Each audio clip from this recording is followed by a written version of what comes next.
Good morning, everybody. I welcome all of you at our debates devoted to financing of the higher education. I was just recently told at the reception that most of the registered people have been already come, so we could start. I'd like to brief you on the logistic of the event, on the consequences of the consequence of the event, and then I will give the floor to the participants. So the technical issues, as far as I remember, channel number 3 is Ukrainian and channel number 5 is English. So we are providing online translation for those who can see our event online in online mode. You could switch between English and Ukrainian channels. With regard to the presentations, if you don't have them, you would get them after the event, as well as the event itself. We will post it in the internet. We are going to have 4 rounds during the debates devoted to specific aspects of the financing of the higher education, and the panelists would have 5 to 7 minutes to give the answers on each topic or to present their point of view. I would try to provide you the specifics of the topic, and depending on the speaker. And after all 4 rounds are over, we will have time for questions and answers, and then we will have a coffee break for informal communication, establish contacts, etc. So going to back to the topic that we raised today here, I'd like to remind all of us how the regulatory document was named, which specified the distribution of government orders, and it was the regulation for distribution of education of students according to the supply of students. In 2012, the new law was introduced, which didn't made any significant amendments, and we are still working within the framework of the Soviet type government or state orders, which are then distributed between universities or educational institutions. And all the people I met and communicated to agreed on the item that this mechanism should be changed. In what way we have to discuss today, to focus on this topic today? I'd like to introduce our panelists to you. I will go from my right. Pan Coupe is the professor, and scientific scientific work of the Kiev School of Economics, Michal Minskevich. Now he's the director of the head of the Fund of High Quality Education in Poland, which they deal with the ambitious work of launching pedagogical education. During the break, you will make to have conversation on that. Michal was the head of the systemic analysis group under the education of under the Ministry of Education of Poland. So he's experienced in the field of systemic management of different types of data. Then I'd like to introduce you Dominik Antonovich, who is the doctor in sociology and from the University of Nikolai Copernic in Toronto. But first of all, he is what is interested in, he's interested in the finance, in the issues of financing higher education. I would recommend you to get his ideas from the internet. Then Olha Kupets, he's the expert, World Bank expert, and works also for the Kyiv-Mogila Academy, and her scientific interests are the labor market and economics of education. Next one is Harry Backwoods, deputy head of the department of the Ministry of Economy of Austria. Mr. Herbold is one of the co-authors of the book Universities in Competition. We will talk later whether it is translated and where it is available. And Inan Sosun, he is the first Deputy Minister of Education and Science of Ukraine. I think most of you know her. I don't know whether I was slow enough for our interpreters. Quite okay. Okay. You know the logistics, and I will start. And our first round called private or public, who should cover expenditures in higher education. And here, just a second. Here I would say that we have interesting situation because Ukraine covers expenditures in higher education with proportion for public 70% and for private 30%. And in this situation, under these conditions, we have growing demand for higher education, shrinking budget, and demographics says to us that starting from 2090, we will have growth of school leavers who will probably enter the university.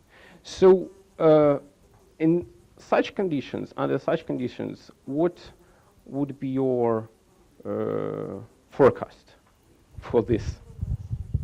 I mean, yeah. Can I have my presentation? Yeah, okay.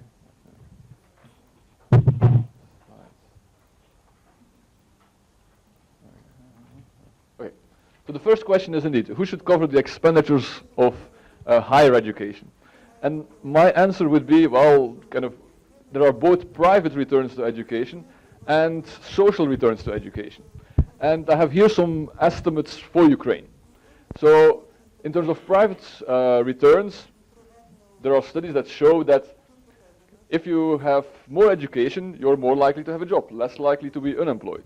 So for each year of job, you have, say, 1-2 percentage points less chance to be unemployed. Similarly, you have a higher wage, or you can expect a higher wage.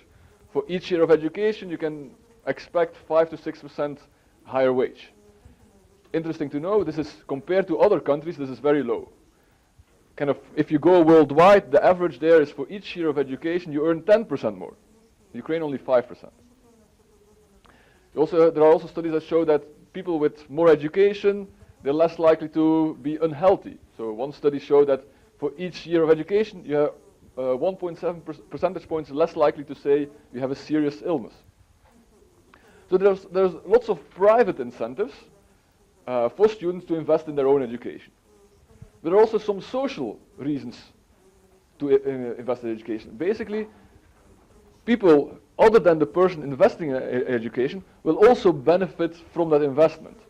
For example, in Ukraine, in regions with more higher educated people, there's less crime, according to one of my students. Another kind of, there are studies that show that if you have more educated people, people are more likely to be involved in the political process, they're more likely to vote, they're more likely to know more about the political candidates. So there are many reasons both for individuals to invest in their education, in their higher education, but also for kind of the society as a whole, given that the society as a whole also benefits from the investment decisions of these individuals. And if the society would not invest, then in some way there would be an underinvestment in higher education. So that's why kind of my answer to this simple question would be, well, I think there's a role for both to invest in higher education. Now indeed, kind of how should this spending be distributed? Here are some data from kind of the latest report from CEDOS that kind of shows how in Ukraine, if you look at all education, how the expenditures are distributed among private and public sources. So basically what we see is about 85% is funded by kind of the state, and about 15% or so is funded by the households, almost nothing by private companies. Interestingly, in fact, over the years, the share of public spending is increasing. So the government is, relative to the individuals, is increasing its share in the expenditures on all education. I haven't found statistics that kind of separate this for higher education and secondary education, but this is for all education. So how does this compare internationally? If you look at all education for the OECD, the average is about 83% private, 70% public, which is not that different from what we have here in Ukraine. Yes, the opposite, yeah, indeed. 83% public, 70% private, sorry. And it's decreasing over time. So over time, what we see in the OECD countries, there is more and more expenditures that goes through the private people. If you look for higher education, there in fact, you see that the share of private expenditures, the share of the expenditure of the individual themselves is higher. 30% is done by the individuals, 70% by the government. Also there we have an increase over time. The share of the private people investment in education is increasing over time. Which I think for Ukraine makes a lot of sense too, for two reasons. There are studies, amongst others by Olga, who show that in Ukraine there is a high degree of overeducation. That kind of many young university graduates work in jobs that don't really need university education. Also more generally, the research also shows that in fact for different stages of development, countries might want to invest in different levels of education. So if you're a very poor country, the first thing what you want to do is to invest in primary education. If you develop it further, you go to secondary education. And only in the last stage, kind of for OECD countries, there kind of higher education is where you get your growth from. Again, I think for Ukraine, this also suggests that for the government, if you think about social returns, that higher education is maybe not the top priority. Maybe secondary education might be more relevant there. So to me, this also suggests that for Ukraine, kind of if you think about the share of private expenditures and government expenditures in higher education, that there might be a bigger role for individuals there. And I think something that I kind of believe to be important too, is that if you look at how higher education is funded in Ukraine, my guess is that it's not optimal either. Because now what we have this the free places at the universities, the state-funded places at the universities, which are merit-based. So it's basically the better students who can study for free. But all the research shows that if you look at secondary education, who does better, who is better in the PISA scores, who does better at this centralized testing, it's typically the children of the richer parents that do better. Socioeconomic background has a very significant impact on all performance indicators at the end of the secondary education. So in some way, those people who are likely to benefit from these free places are the relatively richer people. So I think it's not only, so there I also would say Ukraine might want to think about shifting more to need-based funding of higher education rather than merit-based funding. I know that for universities it makes more sense to do merit-based funding. But if you think about the society point of view, the society might want to give access to people who could not otherwise afford higher education. And then maybe need-based scholarships makes more sense than merit-based scholarships. That's my answer. I hope I stayed within my time.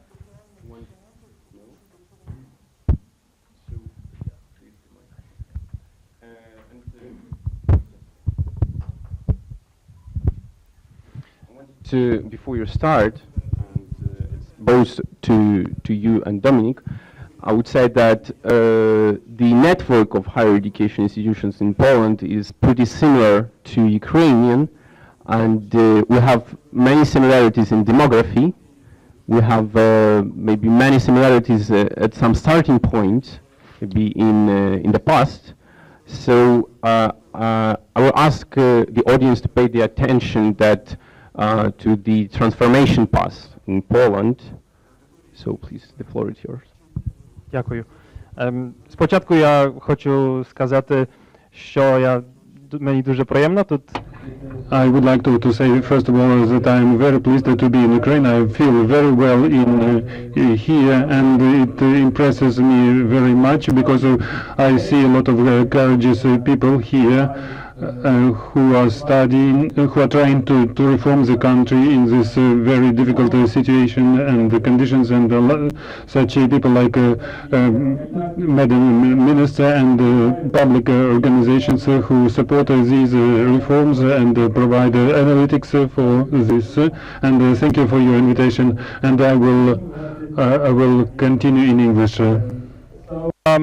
To follow up on the point that Tom made about education being both a public good and a private good, which means that you both benefit individually by educating yourself, and also the society benefits. So the theory would suggest that indeed it would make sense to somehow share the financing between individuals and society. So the question is, how many students the state can afford to fund, and whom, which students? Clearly in Ukraine it would be impossible to go to a mostly private-based funding because it would create barriers to too many people. It's too poor a country. So we need to fund at least some. Now, how many? I'm hearing that in Ukraine something like 80% of the relevant age group goes on to study at university. Well, Ukraine must then be the best educated country in the world, because clearly, I mean, I know very few countries that have such high rates. And you could say that access to higher education is good. And I think that's true, but that's true until a certain point, beyond which pretty much everyone starts suffering a little bit. And I think Ukraine has probably passed that point. And Poland, by the way, I think has also passed that point. So if too many people are engaged in higher education, and if the state pays for too many of them, that means that you start spreading the public funds too thinly. So Ukraine, in relation to its GDP, I think actually spends quite a lot on education, which is important for a relatively poor country. But per head, divided by the number of students, it spends very little. And this has concrete consequences. the faculty are very poorly paid. There is very little investment in infrastructure and other things in education. There are overcrowded classrooms, and there are no close relationships between the faculty and the students. And this is a problem that we also have in Poland. Okay. For example, in Poland there is this question of plagiarism of academic papers. Well, clearly it's hard to fight plagiarism if you are as a thesis director and you supervise 100 theses. So in Ukraine, it's probably similar. I would suggest that you should concentrate your modest funds probably on a smaller number of students. And there is also a second argument. Arguably, with 80% of the age group entering higher education, not all of them are actually suited to higher education in terms of their qualifications. Well, you could say, fine, we will give them some remedial classes in higher education, we can still bring them up to speed. Well, perhaps. The tradition here is probably not such to give remedial classes at the university level, and neither is it in Poland. But also you could also claim that some of these students are simply not interested in academic things. The quality and the discourse is probably getting diluted. And that's another reason to, either I would say limit the number of students that the state pays to some, to some reasonable degree, or at least make sure that the higher education system is clearly differentiated into more academic tracks, which can concentrate those students that are credibly and really interested in academic pursuits, and those more vocational tracks or more vocational institutions where people can learn to be proper, physiotherapists, IT network, developers, project managers, and they know languages, they are generally skilled, they can do project management, but they don't pretend to be talking about, Hobbes or Foucault during their university classes. And some of the leading countries have, in terms of, economics, can have much lower enrollment in higher education. I think Germany is a good example, and instead invest in quality vocational training. And I think that's something that you should probably consider. And then my last point is, so we've talked about how many students, then finally, whom you should fund. I agree that with Tom that means testing or taking into account the needs would be ideal, because it's better to have a relatively rich student or a student from a rich family pay and then save the money to give the money to someone who is poor than to just fund the smartest students.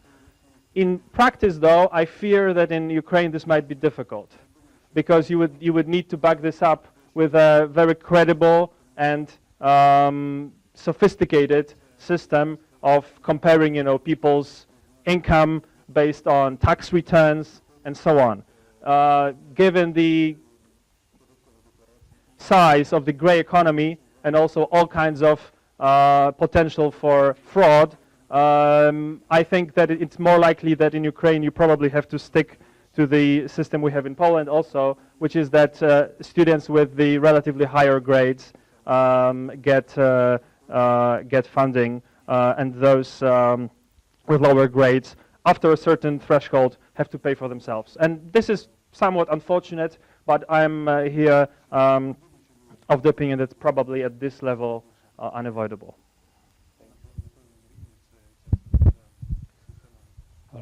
Thank you very much for invitation. I've quite a clear point on private and public education, and I think you have to, in an ideal world you have two extreme models, one which I would call the Nordic model, in which the society, taxpayers, pay for education for those who want to study or those who are qualified to study. But the basis of that model is that the society can afford paying for that, so there is a rich society, and I think that's the ideal model, and I think it's quite effective, and it provides justice and fair access to those who are qualified and want to study. But as I understand, and if we look at the different countries in the world, that this model is not available for everyone. It's surely not available for the countries in our region, because we just don't have that much money. So the other extreme model is, I would call them the South American model, when the state cannot provide,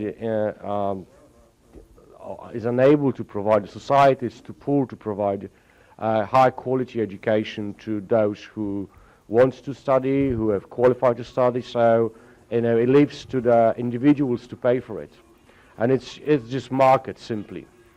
And basically there are two models, and between two extremes we operate as in an ideal sort of system. So in principle, I would say this is the investment, and it's a political decision how much the society would like to invest and who's supposed to benefit from it. And as it was said earlier, this is the advantages, the benefits of the education is both on the individual side and on society. But in the last 20 years, we observe across the world there's a tendency to see education, and particularly higher education, as a private good. Because the private return of higher education, or the return of higher education becomes more private than public, and it's closely linked with the fact that people can sort of go from one place or to the other, wherever they find their skills and knowledge, needed. So we have a case of Polish doctors flying to Sweden or Norway or England just because they are better paid there, or they have more opportunities, or they are, probably, but we can't stop them. So to simplify the model, Polish taxpayers, who are not very affluent, pays for education of individuals who just decide to go somewhere else and cash their efforts, but also, so there is no return for the society or taxpayers who invest in these people. So this is the major problem and major point. But I think, in principle, I'm personally in favor of the private spending on higher education, because it's a private good. But in countries like Poland or Ukraine or Czech Republic or Lithuania, or basically in countries in transformation, which are relatively poor, the state needs to step in order to provide education, which is a good. It also has a public advantages. The stabilization, but also its investment in human capital. Even though some people would flow away, some people would stay and drive. It will be a lead, a drive country forward. So it's supposed to, well, I believe, to some extent, the state and the society or the taxpayers should participate in the cost of education, but I don't think that's the cost that should cover education for everyone. I need to set certain limits. It's not a social benefit, so everyone wants to, so everyone requires, so everyone will be paid. So I would say, instead of having millions of people with diplomas, I will invest in a fewer number, but with a solid education. And I think it's the case of Poland. What we can learn from Poland is we have millions of students who are having diplomas, and over-education. The case of over-education undermines the entire system. People stop trusting in higher education, saying, okay, we need the diplomas to be part of to have access to the better jobs, but this education means nothing to us. So I think, in terms of public spending, I would go for a limited number of people or a limited number of institutions, and this is the question we will follow next. But provide a solid one, because those people will drive, and they are lead, they will drive the economy, but also keep the society working. But the last thing, or the two other points, I think for the state it's very important to provide a clear rules of distribution of this public money, because if the rules are not clear, people undermines it, either don't believe in it or choose other systems. Like with thousands of Ukrainian students who are studying in Poland, we are very happy, but I don't think that's the benefit for the Ukraine. So the rules are very important. Also, the quality of education is very important. If you pay for education, either society or private, or from your private pocket, You know, the providing the certain quality, so you know what you pay for, as a taxpayer, as an individual. So that's the very important. And the very last point is something which we have to sort of face it. How to, if you pay for somebody's education, should you require those individuals to stay in the country? I mean, this is I know this is the question we have to sort of address face on, because the richer countries, the countries that offer better employment opportunities, will benefit from countries like Czech Republic, Slovakia, Lithuania, Ukraine, Poland, because we as a taxpayers, we pay for the education. For example, doctors, the classic example, and then they just flow away for benefit for other societies. Is that fair? I doubt. But can you stop it? I mean, you can't sort of ask people to leave their skills and knowledge and let them fly away. But you cannot, on the other side, to keep them in the country in an administrative way. So there needs to be find a solution. But I think that's the problem which countries like, well, countries' transformation we need to face on in terms of justice and public spending. Thank you. Okay. So I will start from Michael's argument about high enrollment rate and that Ukraine must be one of the most educated nations in the world. Actually, it is. Ukraine is the 7th in the world, according to the Barron statistics, in terms of the share of people with completed tertiary education. Then we look at GDP per capita, one of the most important indicators of economic performance of the country. We are close to 100th in 2010, and unlike many other countries in the world which improved enrollment ratios to tertiary education and attainment of adult population, those countries improved their performance in terms of GDP per capita. But Ukraine now is much worse than in 1990. So the system that we have is not effective. It doesn't have expected social and economic returns. So we understand that we need to change the system. And how to change? Actually, we have a lot of discussion about state order. And many people in Ukraine, they remember article of Constitution according to which education is free in Ukraine.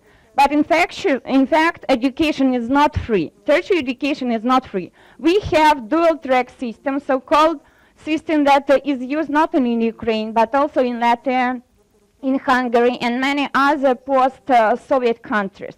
So we have state-supported study places, state order called in Ukraine, and tuition fee-funded study places. So we have this public and private funding, but actually in one system we have two extremes mentioned by Thomas. And it is very bad situation in terms of many indicators.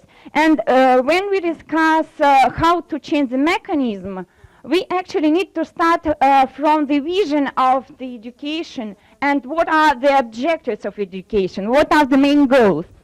And actually here are the main policy goals of education. So what, first we need to think about increasing access and equity to tertiary education. This is not only participation rates for students, for people of age that must be covered by tertiary education, but also, and it is very important in current situation, lifelong learning opportunities, then reducing disparities in participation, between low and better off low income and middle income households mentioned by previous speakers, also by gender or some ethnic characteristic, and also maybe increasing private sector investment activity. Then the second probable goal is external efficiency, quality and relevance. Quality of education, it is difficult to measure but possible. And in Ukraine, it is very important. And also relevance of education, relevance to modern market needs. We do not teach students for society. We teach them for the economy. So this relevance of education is very important. And what is very important, we actually forgot to discuss, but that universities do not only teach, they also need to provide research. And not only research for some tema, I don't know how to translate, because I don't understand this system, but relevant and high quality research. And then the third goal is internal efficiency, sustainability of the system. Can we provide this sustainability with this or that mechanism in current situation? And also indicators of repetitions or completion rates by students. And how resources are allocated between universities and also within universities. So then we discuss which mechanism to choose. We have different priorities, or not priorities, different goals, and often these goals are contradicting. And then we have scarce resources. We need to find priorities, to set priorities. What should we do? If for us equity is important, if we remember our Soviet constitution and Ukrainian constitution, equity is very important. I fully agree with these arguments by our speakers that merit-based system is not equitable. Because I see from my university, Kyiv-Mohyla Academy, that students who get this public funding, they are not from poor households, because they need to have such high grades with their no external testing. And each year, I work at the university since 2001, so 15 years, and each year I start my seminars, introducing myself to students and students to me, and I ask from which places they come. And I see that each year more and more students come from Kyiv, and less students come from the regions. And if they do come, mainly they come from western regions, but not from Cherkasy, Zhytomyr, or other close places. So people who come to Kyiv, to one of the best universities, they are not from poor households. And so if we want to provide equity, we need to go to switch to this need-based financing. And answering the question, public or private, I agree that we need to combine public and private. But what is very important, what share should be private and what share should be public. And then I will present the system, the mechanism elaborated by the World Bank for Latvia. Latvia is very similar to Ukrainian case. And I will show them discuss later. Herbert, before you start, I want to ask, explain to us how Austria have such a high rate of public expenditures for higher education. What is the key, what is the miracle here? Because according to OECD stats, in 2012 it has more than 97%. So please. Well, good morning, ladies and gentlemen. I'll be glad to answer your question. But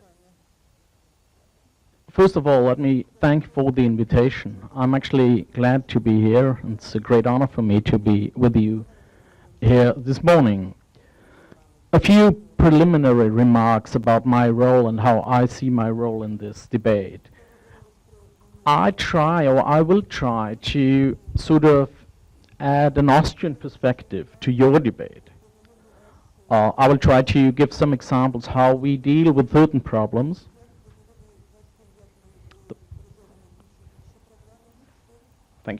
Thank you. And then, of course, it's up to you whether examples presented from the Austrian perspective might be relevant for your debate or not. It's always the problem with policy transfer that some solutions that would work in a given context in one country might not be suitable in another. So, having then said this, I have to add that I'm not a scientist, definitely. I'm an administrator working in a ministry, and I have a more practical approach to some of these issues.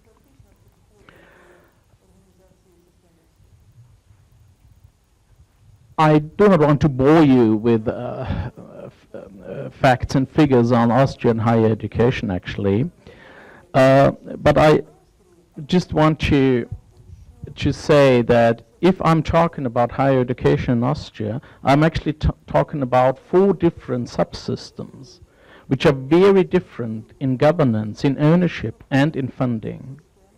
Mainly, I will refer to the situation in public universities, but our ministry is also responsible for other types of higher education, and I can also draw from experiences with different solutions, so to say. Well, actually, as far as I know, my presentation will be available as a handout, so you would have a chance to refer to some basic data if you want to. So I guess I do not need to go into detail, and will skip a number of slides.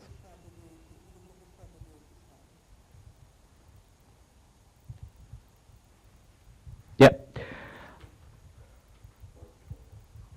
I will then go on with actually the key question in our first round. It's the question about public and private funding.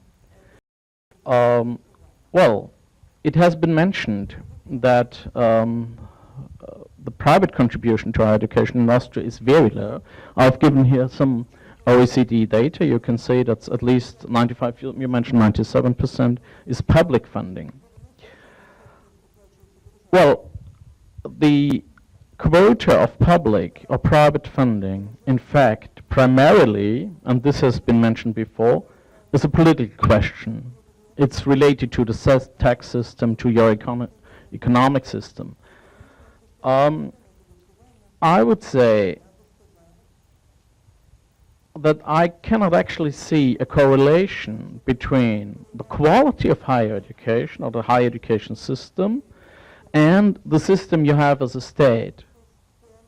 If you, for example, look at the system you have in the United States, and this is always has also been mentioned before, you would have a very large proportion of private funding. If you can read the data here on the list, you see that there are totally different approaches. And you will find in the US an excellent higher education system. On the other hand, if you, and this is already mentioned, you look at Nordic countries, you would have a totally different system of funding, mainly public, and nevertheless, you would see excellent higher education institutions. So, for me, there is no clear link between quality of higher education and public or private funding. This is basically a political question, which way you would like to follow. Now, why is the share of private funding in Austria for higher education so low? This is actually because there is a hot debate on tuition fees in Austria. And if you're talking about private contribution, you're mainly talking about tuition. Yeah? I would like to draw your attention to the fact that there are actually totally different models of tuition fees, of student contribution to higher education.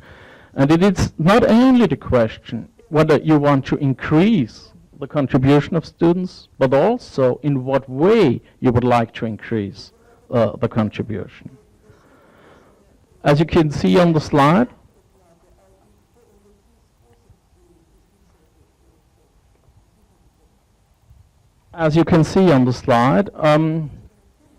there are different models of tuition fees. There are, first of all, models where students pay up front. Then you would have systems like a taxometer system that students would pay according to their study programs. It's a system like in Denmark, for example. And then, totally different from that, you would have loan systems. So that students would not pay up front, but they would take a loan, which is repayable, and in many cases, that would be dependent on the income the students would get once they are employed. Such systems are in place in Australia and in the United Kingdom. Well, then a few final remarks on the situation in Austria. I've already mentioned that tuition is hotly debated in Austria. We have now in the public sector, for the public universities, no tuition fees for the normal students during the normal duration of studies. We only charge fees if a student takes longer time to complete the studies, then they have to pay. And they do not pay full cost, but they only pay a small contribution towards the full cost. There are different solutions in place for non-EU students. They pay a bit more. We have a totally different system when it comes to lifelong learning, to ongoing education. There you have to pay full cost. And we have totally different systems again in other sectors of higher education, especially for the private universities.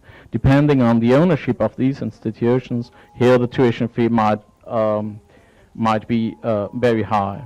So to sum up, you can say within one country, a vast, about a great lot of different solutions for different approaches. So that's all for now. Okay, I'll be the last to talk on this this round about the issue of public and private. First I would like to refer to what some of my colleagues have already mentioned about the particular features of the Ukrainian situation. I'll give you three numbers, the number 80, but in different contexts. Sociological research show that 80% of the school kids and their parents wish themselves for their kids to go to the universities. So the demand out of the school children to go to universities is 80%. 80% of kids want to go to universities. The number of students, of school graduates who go to universities is 80 as well. So basically this means there is no competition when we talk about access to higher education. Basically 80% want to go to universities, 80% do go to universities, which clearly creates lots of problems in terms of competition, in terms of fighting to get to the university, in terms of the finding the right reason to go to the university. If basically in this system that we have, in this system of funding that we have at the moment, basically everybody who wants to go to university can do that. And the third, number 80, some data show, and again some of my colleagues have already talked about this, that those kids who come from more affluent families, from richer families, they have better access to higher education. Our new system of university admission that was started in 2008, that was fighting corruption in university admission, that it allowed for a merit-based access to universities. Well, it did create a system which is not corrupt, but it's not the only problem for creating a merit-based system. Because if we look at the data, again, lots of kids get to the universities. But if we look at the good universities, if we look at the students who go to good universities, which actually create more life opportunities in the future for the kids, 80% of those kids who go to best universities had private tutors. This means that getting to good university, getting good higher education is very, very much dependent at the moment on which family you come from.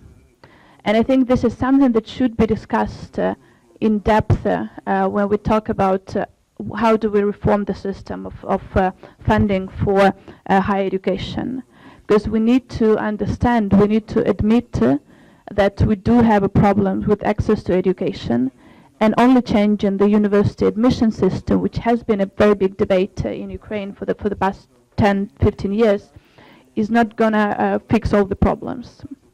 But in fact, that is not often the biggest point of debate. If we talk about the discussion about public and private, well, I myself, and that is not a big secret, also explaining something that can be explained with some part of my Scandinavian experience, I support the idea that higher education is both public and private good. But the part of public is rather important. The society, the economy, the market, we need educated people. We need to work with people in our system, and we need to contribute to that. So I believe that the share of public funding should be big, particularly as, again, some of the previous speakers have mentioned, in a situation where we are a poor country, and the differences in between different families within the societies are very big. We should remember that when we discuss, again, the issue of access to education. Clearly, there should be some sort of cost sharing between public and private sources. And that has been happening in Ukraine for the past 20 years or so. We have been having public funding, but in different years the numbers were different. From 60 to 70% of funding for universities come from public sources. The rest comes from private sources. What is disturbing in this situation, because it's not unique Ukrainian case. Again, we have been discussing the Polish case, the Austrian case. If we look at the data from other OECD countries, there is some type of cost sharing. The bigger question is, how do we share those costs? Who gets to pay and who doesn't get to pay? And what is being paid for? Because again, that is a big part of debate, and big part of the public funding that we are now distributing and allocating to higher education institution actually covers things that are not directly connected with the education process itself. Again, statistics differ for different years, but from 30 to 40% of the public funding that goes to higher education goes to fund the stipends or the scholarships for the student. And that is the number that I want all of you to remember within this debate, because I think that is a very problematic thing, something that is not being discussed, but something that should be highlighted in this debate between public and private funding. Because the issue of scholarships, and that is, again, at least 30% of the public funding, is actually very important. And what is very concerning to me is that within this debate about the future funding of higher education, this issue of scholarship in Ukrainian discourse is becoming the central one. And when I talk to the MPs, they all keep on saying that, yes, we should pay for education, we should increase the scholarships for the students. When I talk to the students, the first question I'm getting asked is not about how we improve the quality of education, but about whether and how we shall increase their scholarships. If we look at the sociological data, 54% of the students believe that the scholarships should be purely merit-based, and 70% of the students should be receiving the scholarships, which is ridiculous in itself, because we can't really be providing merit-based scholarships if 70% of the students receive them. It basically means that basically everybody receives the scholarship. So I believe that this issue of scholarships should be discussed separately within this debate. But to sum it up, what I believe, again, we should discuss some type of cost sharing in higher education. We should discuss who gets his funding for higher education covered. We should remember that we don't have the equal access to higher education at the moment. And we should also try to switch the debate from the two radical positions that we are seeing now to a more nuanced debate. Because what we are seeing now in Ukraine is two totally radical positions. the debate between the very populist position, saying that we should increase, double, triple the funding for higher education, we should make scholarships available for everybody and increase them 3-4 times. That is one part of the debate. Another part of the debate is that all the funding for higher education should come from private sources and the households should be paying for their kids to go to universities. And I think that within those two radical positions we should move to the center and find the right answer to the question of how we share costs between public and private investments in higher education, keeping in mind that the situation that we have now with lack of equal access to higher education and with the lack of motivation for students who are going to the universities. Again, I'm referring to the numbers that I've given at the beginning. Well, I believe those will be discussed later on, so I think I shall stop here for the moment with my introduction. Okay. Thank you. Thank you. So, moving forward to our next question, which to be debated, is whom to fund, students or institutions, so individuals or institutions. And there is many questions, and for me one is crucial here, is the matter of trust and accountability. So whom we should trust?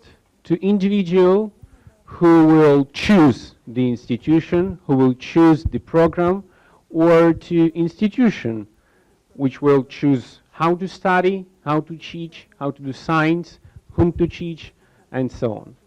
So firstly, I would like to invite Michal, who will be the first in this round. You don't need the clicker, yeah? No. Oh, okay. The floor is yours. So it's a question very well put.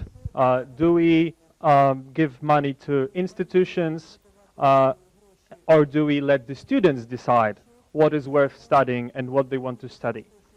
I understand that currently in Ukraine you tend to fund institutions in the sense that every year, I'm hearing, there is a process where Ministry of the Economy is trying to predict, forecast the demand for graduates, in particular quite narrow areas of study.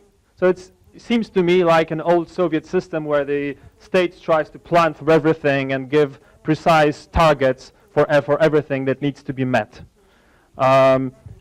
So to me, this is clearly not a good system. And there are a couple of reasons for that. One is that quite clearly this is perfect grounds for simple lobbying. I know almost nowhere in the world where it's possible to have a list of 300 or however many programs of study and in some rational way decide how many students should every year be educated in each, and also how to spread or share this quota among institutions. It cannot be done rationally, so it has to be just lobbying. So whoever is stronger will get more money. That's a bad reason.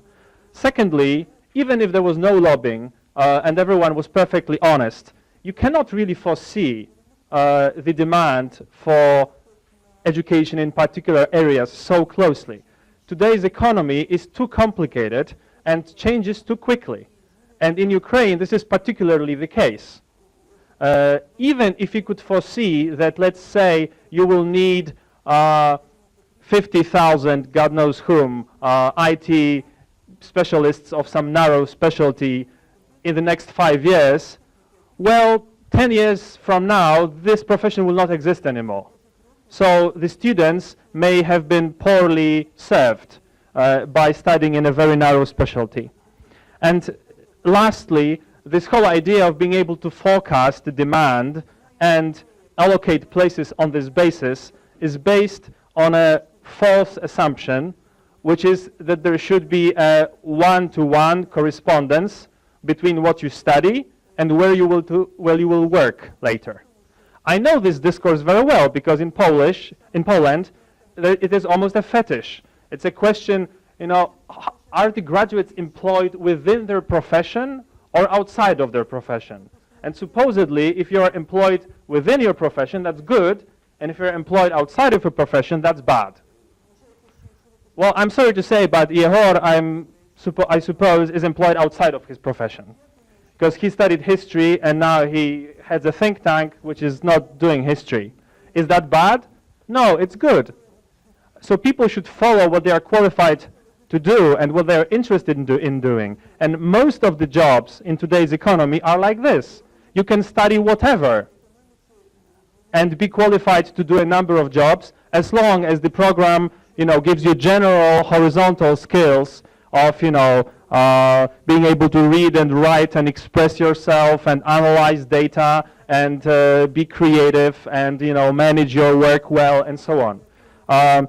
So we should encourage rather broad programs that impart these skills than very narrow programs. So after this longish introduction, I think we are clear that forecasting as a basis of funding institutions is a bad system. Maybe you could only do that, by the way, in areas where you can really clearly predict demand, and maybe, for example, doctors or teachers are good examples because you can predict how many people more or less will get sick due to demography and so on, or how many teachers will be needed.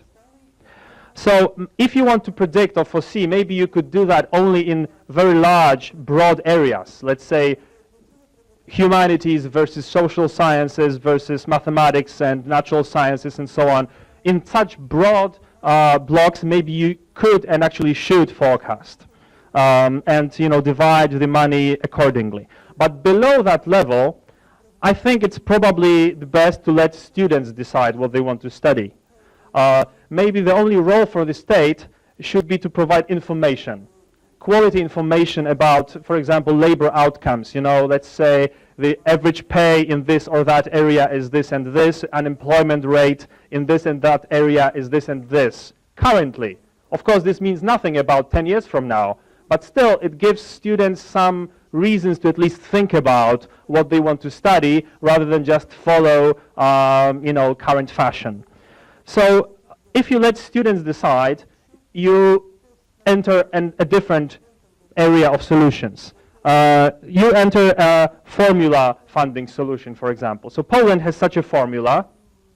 The way it works is that there's a certain pool of money which is determined politically, how big it is every year in the budget, and then it's divided between the institutions based on a number of factors, but the number of students in each institution is the biggest factor. You also try to include some measures of quality into the formula, but it's quite hard. I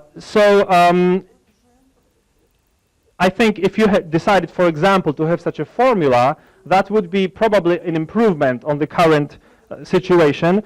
One advantage of the formula is that it is clear and it's fairly impartial. It's mathematics, so there's no area for lobbying.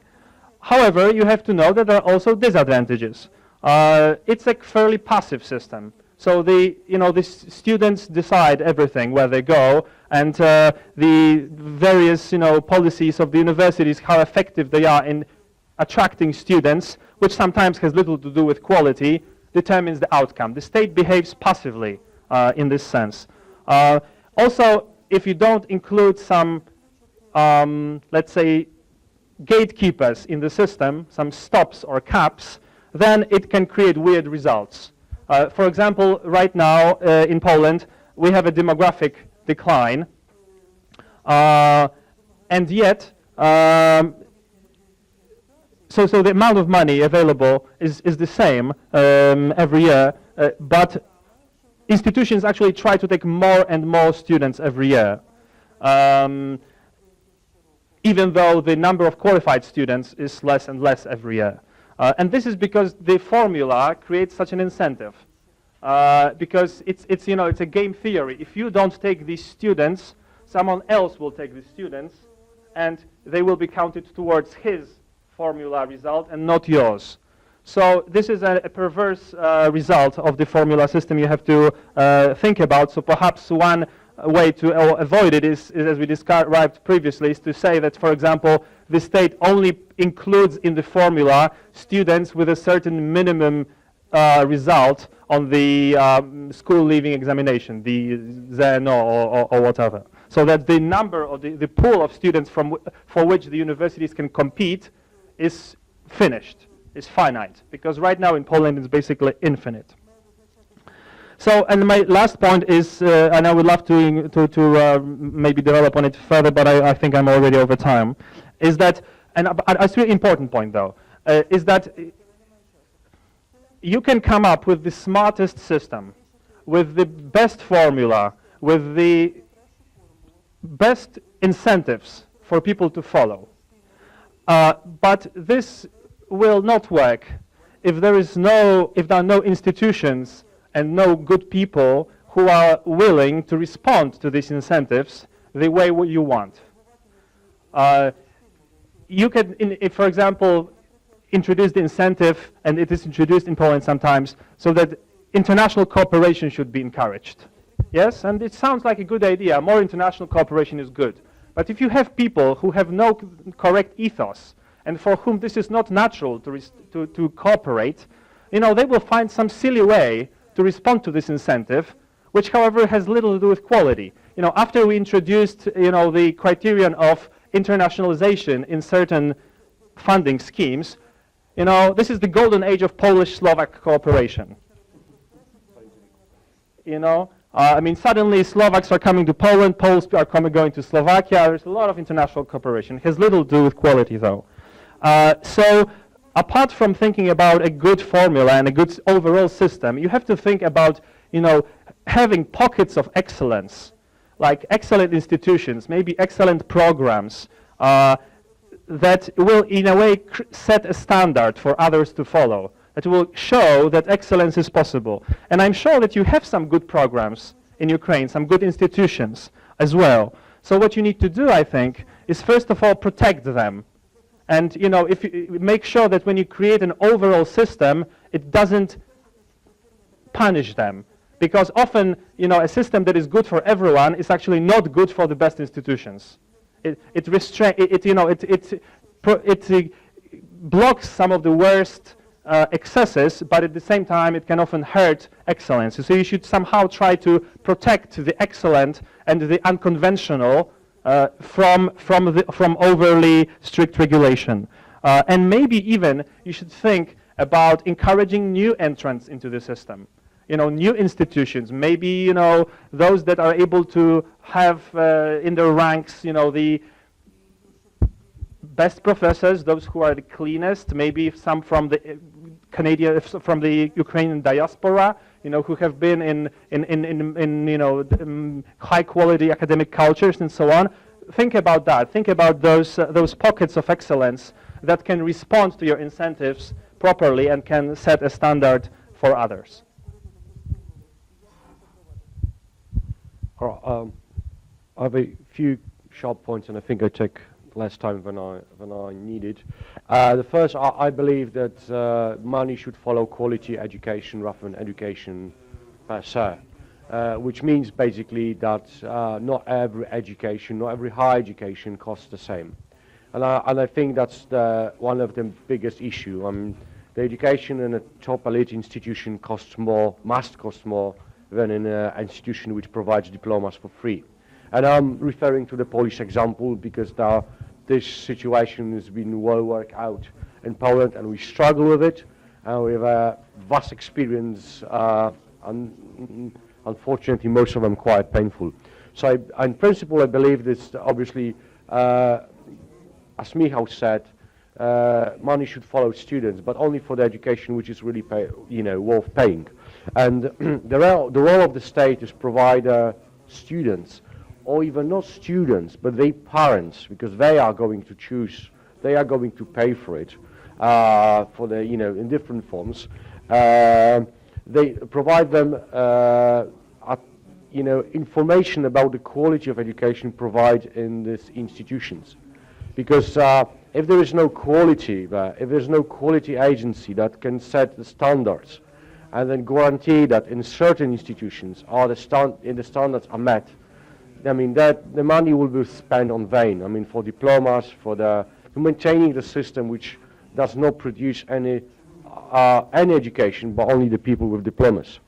So this is my first point. The second point is the higher education institution should be encouraged to chase or to seek for good students.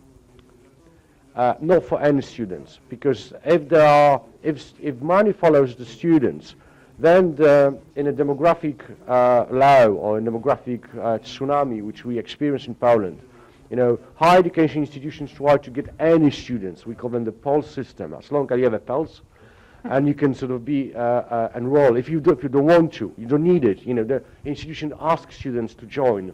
You can leave that institution at any program at any point, but just join us. You know, and that's gonna. It works in a way it doesn't benefit the society. So I think, as a society, as a taxpayers, we have a deep interest in encouraging institutions to seek for good students, and then, you know, the universities will try their best to get those with the best results. But if the best students, I mean, measuring by the exams at the end of secondary school, but we should provide them a little initiative to search for any students. I mean, obviously, they can do that, but there has to be diversified stream of funding for those. You know, if the students are better, the university should get more public funding for teaching him or her. If the students is not qualified, need to sort of take any, so there should be no additional, no extra funding. So if the university wants to take it, that's fine, but it's on its own risk. And I also believe that the system is not a uniform, as Michał said. It needs to be diversified also in terms of funding. There might be elite institutions or, you know, research institutions. I know that there's discussion about national universities and research universities here have a long and rather, you know, painful tradition. But I believe still that they are better and worse institutions, and teaching in some institutions deserves more public funding than others. And well, that's it, I think. Thank you. Thank you. Maybe I will start from advertising one book. Where is it? No. Actually, it is not. Yes, it is here and also here. It is called Innovations in Tertiary Education Finance and a Comparable Evaluation of Allocation Mechanism. It is like a Bible for those who need to understand allocation mechanism in tertiary education, what is better, worse, and the typology of allocation mechanisms. And before this, in this book, they suggest to use many allocation mechanisms. And what is very important lesson learned from international experience, that we cannot just copy allocation mechanism from Poland or from Austria, that we need to take into account other specific Ukrainian features. And then in this book, there is a disaggregation between allocation mechanisms that finance institutions directly or indirectly. So I understood these our questions as financing institutions directly or indirectly their students. In this typology, they suggest to look at funding institutions. It can be ad hoc budgets, often based on historical or political factors, as we use actually in Ukraine. It and also block grants that we will discuss later, funding formulas or performance-based funding. And what is interesting, how they define the allocation mechanisms that support institutions indirectly. It is not only demand-side vouchers that we can understand and hotly discussed now in Ukraine, if students are provided these vouchers and then they go to institutions.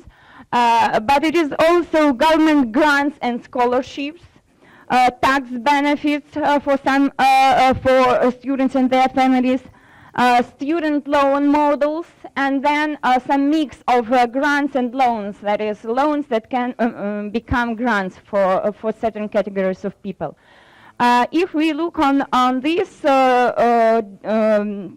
trade-off, I don't see any trade-off. I would suggest to use both, to support institutions directly and also to support institutions indirectly if we have tuition fee, and the students who cannot pay tuition fee are supported via student loans or grants, scholarships, or tax benefits. And what is crucial if we discuss demand side vouchers that go to students, we need to understand how to organize this. What is the amount? Is it equal for all students? Is it equal for all programs? How students are determined who get demand these vouchers or no? And for Ukraine, I see that in current situation, we cannot implement this situation, this mechanism of vouchers, because the crucial thing for the system to work efficiently, these vouchers, is perfect labor market information and career guidance. And now we work in the World Bank. I work not on education. My main research interests are on labor market. So I see, we all see already these negative outcomes of this ineffective system of tertiary education and the career guidance. So now we already work this public employment service and this Ministry of Education trying to find probably organize some agency, not public employment service, which will be responsible for developing the system of labor market information. And there is technical support and also financial support from the World Bank that can cover this issue of developing modern and up-to-date and high-quality labor market information system. And also career guidance mentioned by Ina, that many students, they want to go to the universities, and this career guidance should start not after the age of 17, but at 14, 15. Then people start thinking, or at least parents of children start thinking about their future. And taking into account, if we have perfect information about the labor market, about labor market prospects for students, I hope that many parents, they just suggest to go to choose another way, not to go to the university, because as Tom mentioned, I started this education job mismatch, and after universities, young people, 40% of young people, they work at jobs that do not require any tertiary education. And I mean tertiary education universities. If we take colleges, about 60% of graduates from colleges, they do not work in jobs that require college degree or higher. So we cannot afford this ineffective system. And then we talk about how to fund institutions. A crucial thing is not to base our funding formula only on inputs.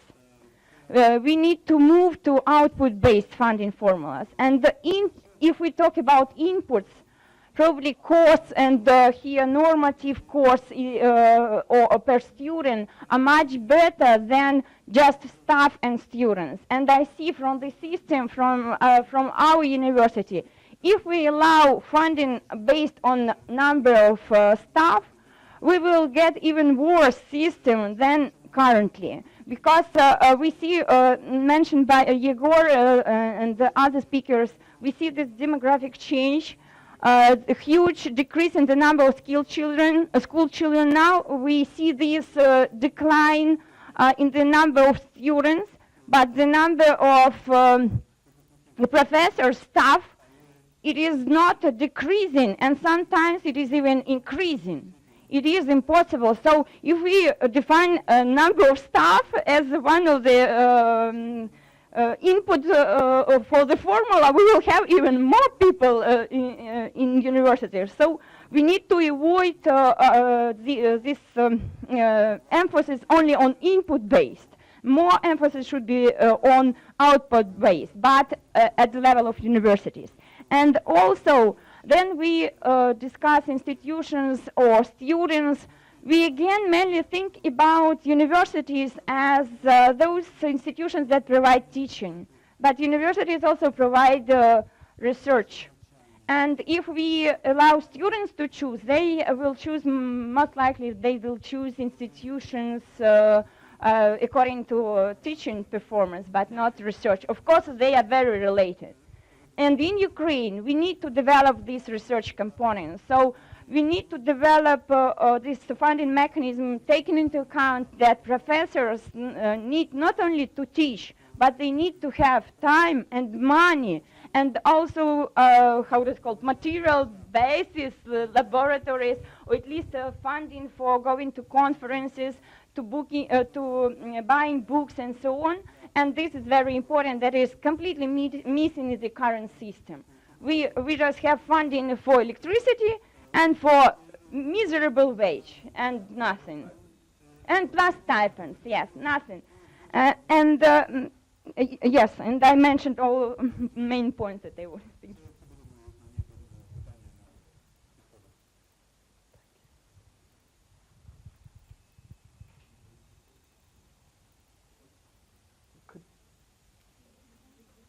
Could you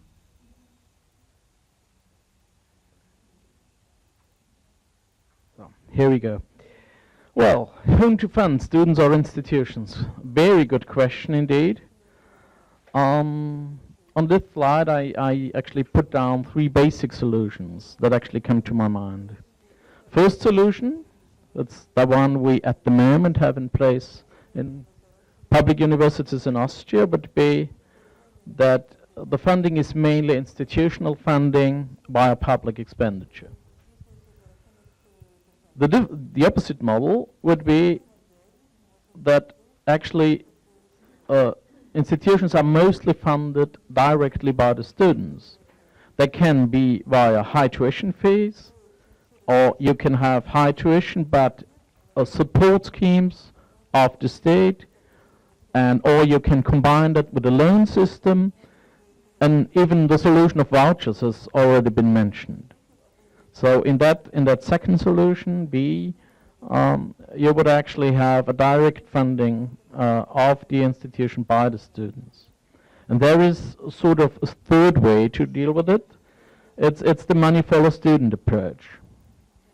That means that public resources, mainly public resources, are allocated according to the number of students, taken into account the full cost of a place in a certain program. We have such a system in place in Austria for the universities of applied sciences. These are vocationally oriented higher education institutions. They are private but publicly funded. It's also an interesting mixture of solutions. And we have actually a big debate in Austria whether we should move the funding of public universities towards that money follows student approach. So this is not yet in place, but we have a very serious debate of this. And why is that so? What is the reason for that debate? The main reasons are, what do we try to reach? We would like to allocate resources where they are needed most. That's very important.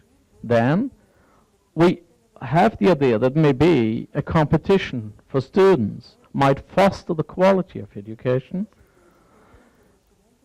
And then a basic question remains, and that's actually a very, very tricky question, and the previous speakers have mentioned that point. What about research?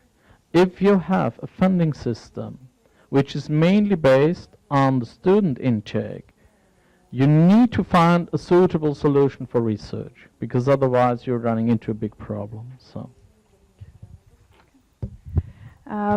thank you very much. A few years ago, when the debate on the change in higher education law was under discussion in Ukraine, well, it's about 5 years at the moment. So there has been a huge popularity for the third scheme that was discussed by the previous speaker of the money follows the student approach. Again, tracing back now those discussions, I believe that the reason for that was that it's very easy. It seems very transparent. And in a Ukrainian situation where nobody trusts nobody, where corruption is a huge issue, a simple and transparent models can seem like a simple and easy and an obvious solution, right? The student goes to that institution and then the money follows the student. That seems very easy and very transparent and something that will not produce corruption, which is a huge issue in terms of money allocation in public funding. My belief is that it's not always that simple. Fighting corruption cannot be the single incentive for allocating public funding in higher education. We should keep in mind other things and other motivations and other outputs of higher education for the society. If we provide the simple institution, the simple mechanism where the money only goes to where the students go, well, first of all, do we allocate the same amount of money for Shevchenko University and a university in a small town which does very little research and clearly provides for not that high quality education? That is the number one question. I was very much concerned that if that system were implemented, then the best universities would suffer most out of that system. The second issue is the behavior of the students. Do we really trust our students to behave fully responsible in terms of choosing their further education?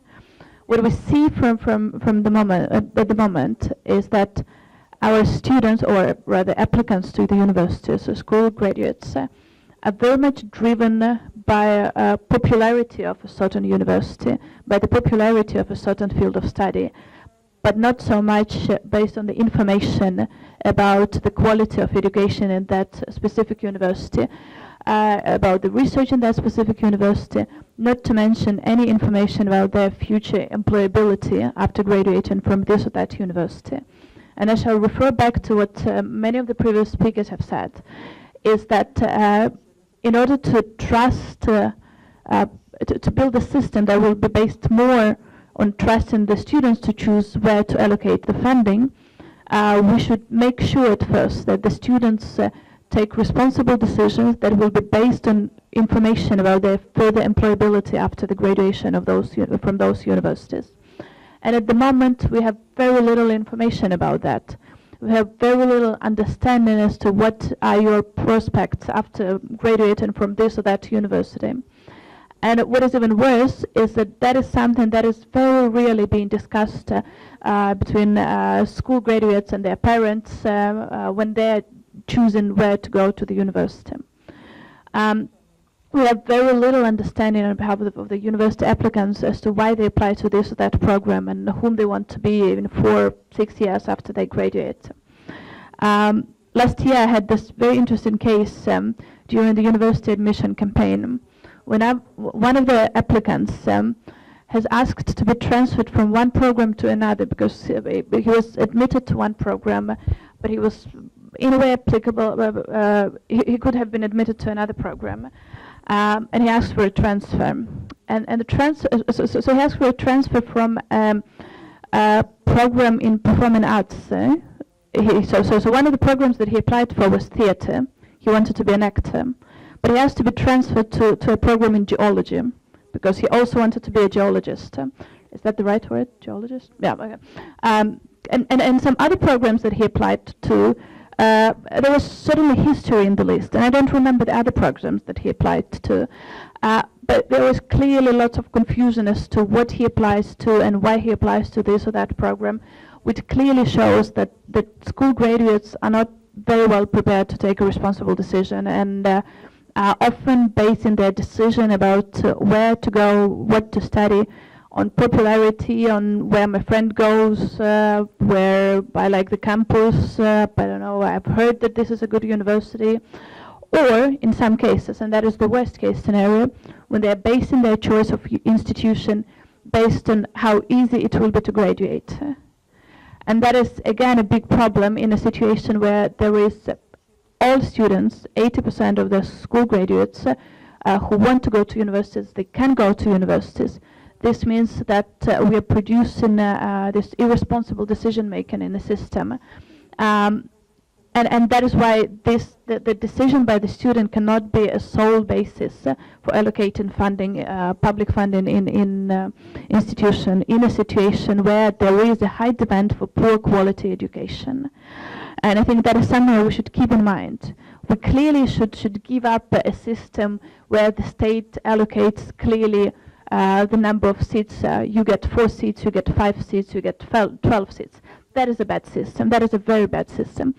But we also should remember in developing the new system that not only the state behaves irresponsibly sometimes, but the students can behave irresponsibly and the institutions can behave irresponsibly. And that is something that has been mentioned by the previous speakers again, that often if we base the funding model only on the number of students that have been attracted, that can drive irresponsible behavior on behalf of the institution, and that has been mentioned by the Polish colleagues. So I believe again that in finding the right solution, we should search for a mixture of different allocating mechanisms. And again, that has been mentioned, I believe, by all of the previous speakers, that there is no one single and simple solution. All solutions are complicated and in order to get the best results. And I believe that we should clearly give more opportunity for the students to choose where to study, and if some program is very popular and it attracts high quality students with good test results, that is where the money should be going. But on the other hand, we should also understand that sometimes some programs need additional support from the government, from the public funding, because they can't attract too many students, but they're still very, very much important for the society. Particularly if we talk about engineering fields of studies or science, that is something that doesn't drive too many students to study in those programs, but it doesn't mean we shouldn't fund them. So I believe that, and the issue of the research, the quality of research has been mentioned, so I will not get back to that, but that is also very important, is when we fund when we allocate public funding to the institutions, we should also look at the quality of the research that is produced by the institutions, because we can't really speak about quality education. I very much liked one of the previous speakers said that the money should follow the quality education, and I think that is the main idea, is to create a system that will allow the money to follow the quality education. And to find the right mechanism how we define the quality education and how we allocate the funding for that. And I believe that we should look for a mixture of two different approaches and not look for very simple but flawed solutions. Thank you.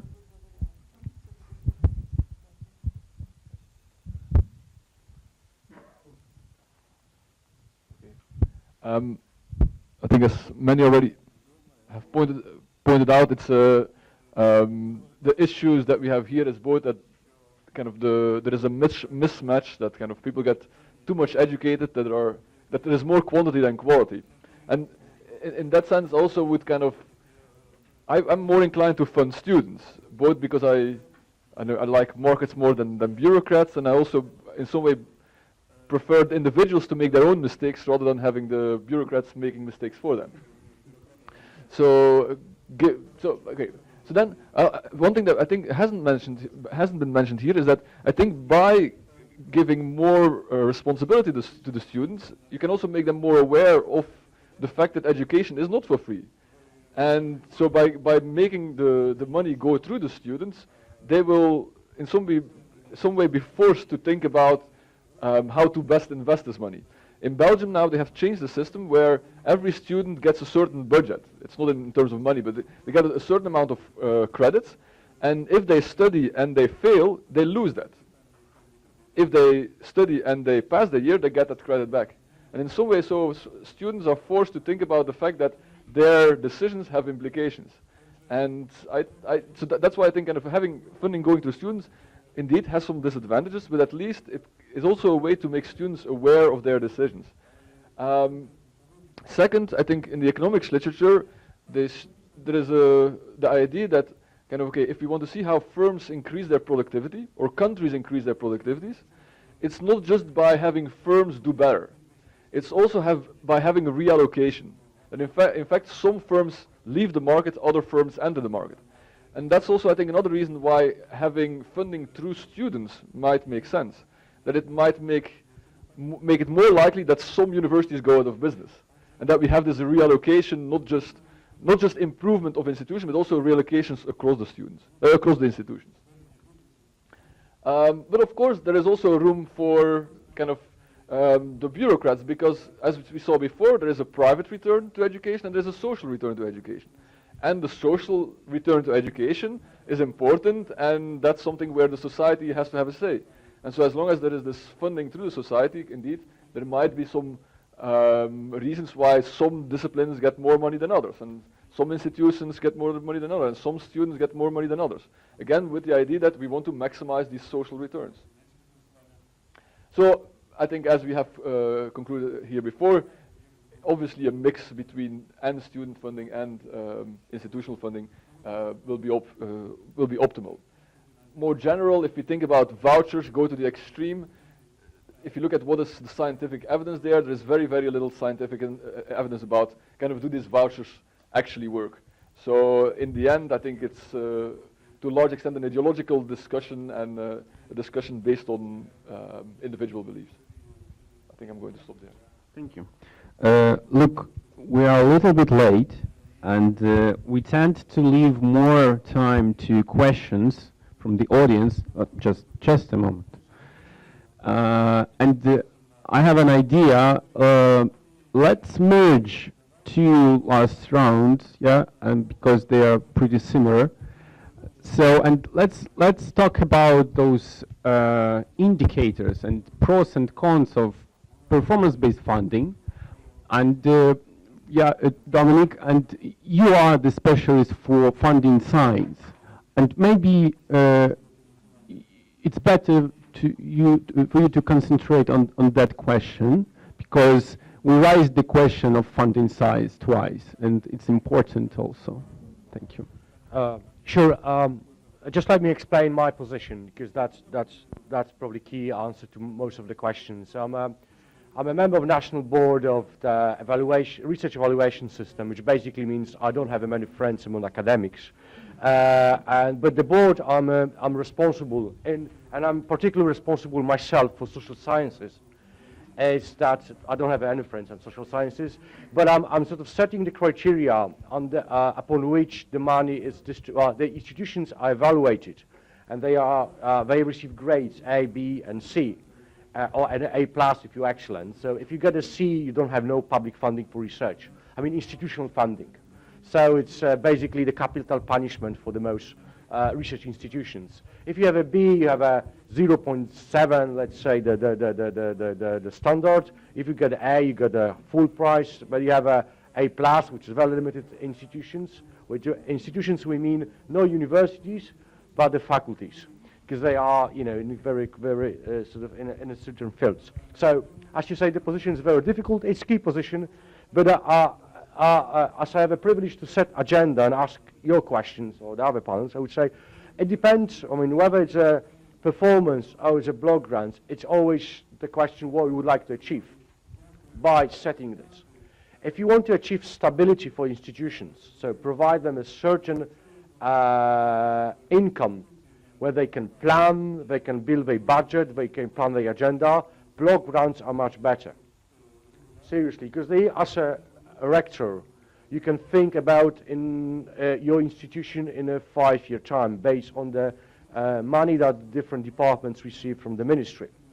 And that's great benefit. It gives you a space, time to think about research and so on.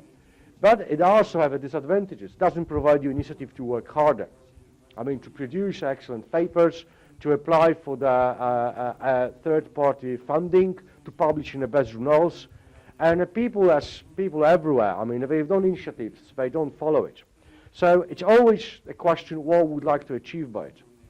The second question is, because there's always a mixture between the performance and the block grants, how much you rely on the historical data. So if my institution received €100 this year, so and in the public sector there's a big problem with budgeting year by year. So the rectors, but also deans, I mean, cannot really think what we'll be doing in the next 5 years because we have no idea what kind of money we receive. So what can you do? I mean, how can you rely on the historical data? So the more you rely on the historical data, the less initiatives you actually use in your own policy. And if you are a policymaker, and this is one of my favorite subjects to research, but I also have done some policy making in Poland, funding mechanisms or funding instruments are the most powerful mechanisms you can actually steer higher education institutions, but also individual academics. If you, for example, said you pay only for the best articles, the best publications, or you only count best publications, then suddenly people decide to at least try to. Some of them succeed, most of them not, but those who have ability will actually make a try because there is an award there. So you must remember that this is a very powerful instrument to actually change the daily habits of academics, but also strategy of institutions. But it's also very important to ensure higher education institutions, especially universities, that they will, in a certain amount of time, which I think is more than a year, it should be 4 years probably, or 5 years, they will receive, they might be sure that they receive at least a certain amount of money in the block grants. Whether they work or not, you have to trust them, because this is an element of trust, very important. But on the top of it, you can get some amount of money, well, depending on your performance. And when it comes to performance, it's always a question of what we would like to measure. And in education, that's a problem. Where do you measure the employment of the previous students and now alumni? Is it fair? Can you do that? How it depends on where they come from. Where do they live, in Kiev or in Zaporozhye? I mean, it's always a problem of, because they would have definitely, for the same job, different salaries. But when it comes to science or research, that's even, more problematic, because different fields of science have a different tradition of publication. So in social sciences, publication with the impact factor 1 is the roof. And my colleagues in astronomy is just, it's not even the cellar, it's not a bottom. I mean, they don't really consider it as a publication. So we live in a different planets. So we cannot compare apples and bananas. I mean, just two different fruits. But you have to do, if you want to prompt people to do better research, to apply for the funding, to publish better results, to do more empirical research, you have to award them. You have to provide initiatives, financial initiatives, and award them. How to measure that? It's always a problem of the field of science, but I think publications, international publications, are the best proxy for the excellent research. I know it's controversial. I don't have many friends in social sciences, especially those who are not publishing internationally. But I mean, more or less, we come to the terms that this is a proxy. Maybe not in every field. I mean, in a Polish language or in Ukrainian language, you might find hard to identify the global journals and publish it. But I mean, in most fields in social sciences, this is a solution. I mean, you have to rely on something. And the last answer is that's a problem on what you rely on. And we have two sources of information: is the Web of Sciences and Scopus. Fine, but it's a bit of fetish of that. I mean, if you have an article in a journal which is is an index on Web of Sciences, you feel strong among your colleagues. But I mean, there's private companies and private business, and you have to, you can't rely your public policy on private business. And I think in countries in our region, it's bit, it's fetish among them to take these private companies with their own business plan, they have their own profits, stakeholders, and so on. So we'll be very, very careful in doing so. But if I have a choice between choosing between the local journals and transnational journals, taking even into consideration their private business, I would rely on the international journals.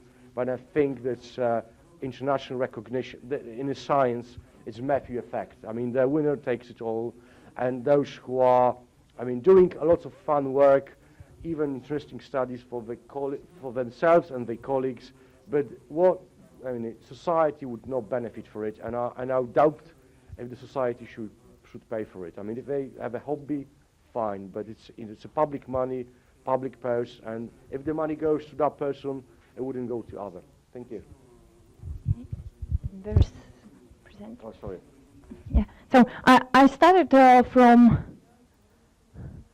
the lessons. Yes.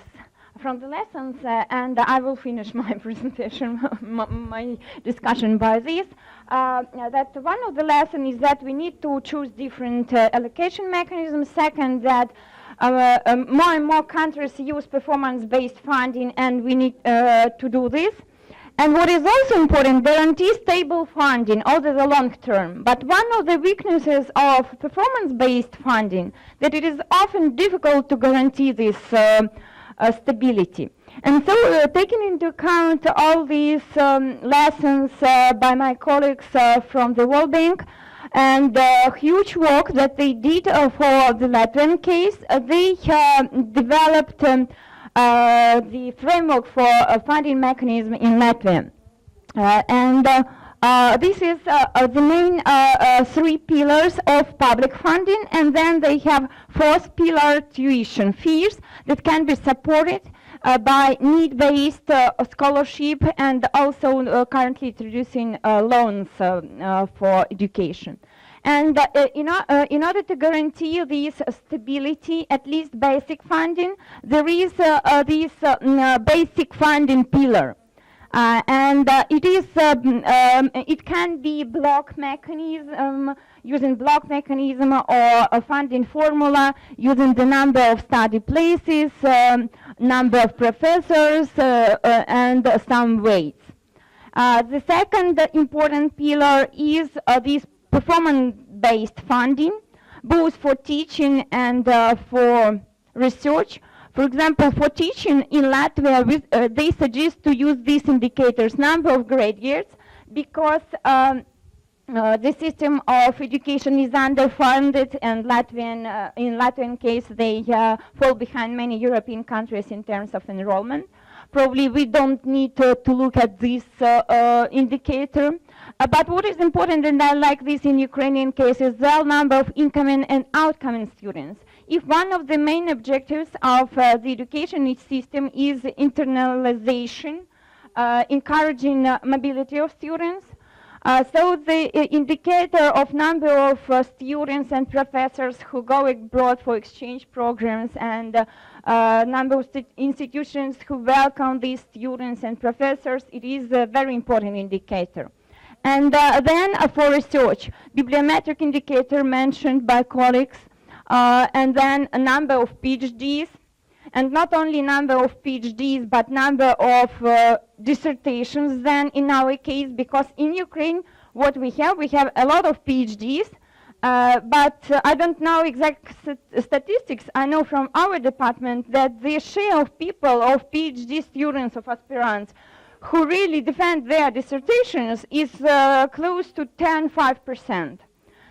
So we need to orient our system not only on the number of PhD students, but on the number of defended dissertations. And then third pillar, it is very interesting, it is additional innovation-oriented funding. If institution follows some national priorities, has some innovation method of cooperation with business and so on, they can have these innovation-oriented funding, and for example, centers of excellence, some research centers at the universities can be funded from this third pillar. And of course, one of the main questions what is the distribution between these three pillars. And taking into account Latvian case, it is very similar to Ukrainian that it is post-Soviet country, mainly financed by public. They have a large share of first pillar, basic education. And then before this, they didn't have a second and third pillar. They had only pillar 1, basic funding, and then tuition fees, the same as in Ukraine. Not all students paid tuition fees, but only those who couldn't get to state or the places. And these colleagues from the World Bank elaborated several scenarios. For example, this scenario developed the knowledge society model, increased the number of students, and increased funding. And so they move from this proportion, 20% of tuition fees and 80% basic funding, to a more disaggregated allocation of funds. And if I think we can use this scenario, the worst scenario, scarcity model, if resources are really scarce, then they start from the same place, but then we decrease basic funding, and we increase this second and third pillar, and tuition fees are roughly the same. But it doesn't mean that that I suggest using the same system as we have now and the same in Latvia. Here, only some students paid tuition fees. In this case, this funding comes to universities, to institutions. All students pay tuition fees, or they have grants or loans. And so institutions get funding from all these 4 pillars. So money goes to institutions, but not to students. And then, yes, I think for indicators, there are different indicators that can be used for formula-based funding, for performance-based number of people, staff, and so on. And this diagram shows how different indicators are used in European systems. So still, the number of students is the most important indicator used in Europe. But then we can use national rankings, international rankings, and so on. So there is a lot of literature that can help us to develop a better system of education. And I believe that we will do this in the nearest future. Otherwise, we will lose all this human capital that we have. Better people will go abroad, and those people who live here will work on jobs that do not require their education.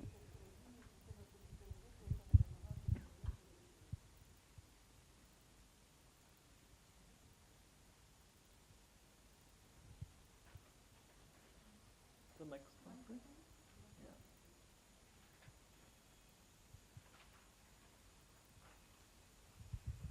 Yeah. Okay. Well, if you want to find the ideal system of funding of universities or funding of higher education, you have to face certain challenges. What do you want to achieve? Most likely you would like to foster the strength within your system. Most likely you would like to focus expenditure, be efficient, make efficient use of the taxpayers' money. You would like to foster quality via competition in many cases.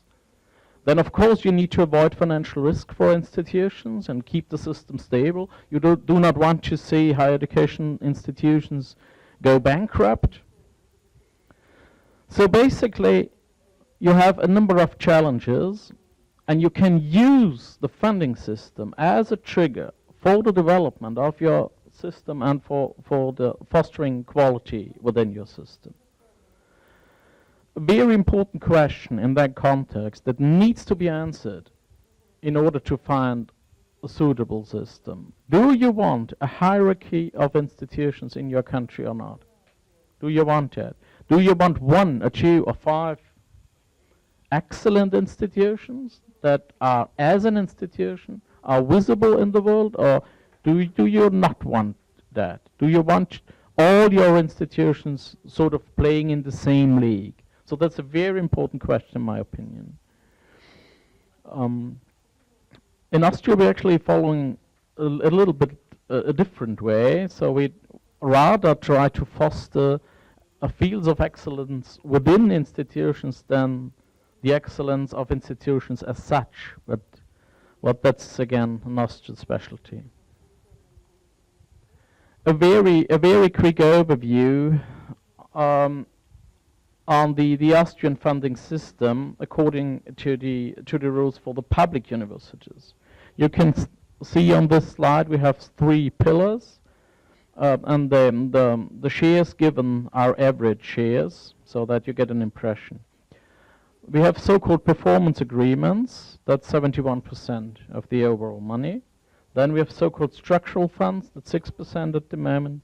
And we have additional sources, on an average that's 23%, but that varies a lot, taking into account the type of institution. So some would have very little additional incomes, and others would have very high additional income, meaning money from national research funds, from EU programs, contracted research, tuition fees, donations, whatever.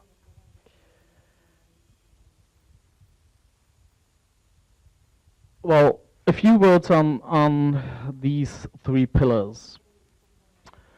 The first pillar, most important in terms of the amount of money given by these instruments, this is actually a sort of contract between the Republic and the individual university.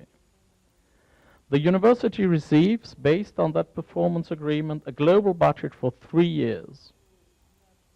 And then the university is freed to make use of that global budget. The performance agreements relate to the main areas of activity of a university.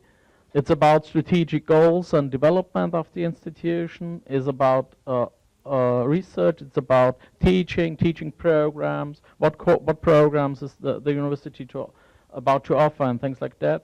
And it's also about cooperation and other specific areas of universities' activities. Performance agreements usually lay down specific projects and targets for the individual university and for certain areas of activity. And wherever possible, we also use indicators in that framework. The procedure to come to such an agreement is basically that there is a ministerial blueprint, a sort of paper of expectations, what we would like to see from a university.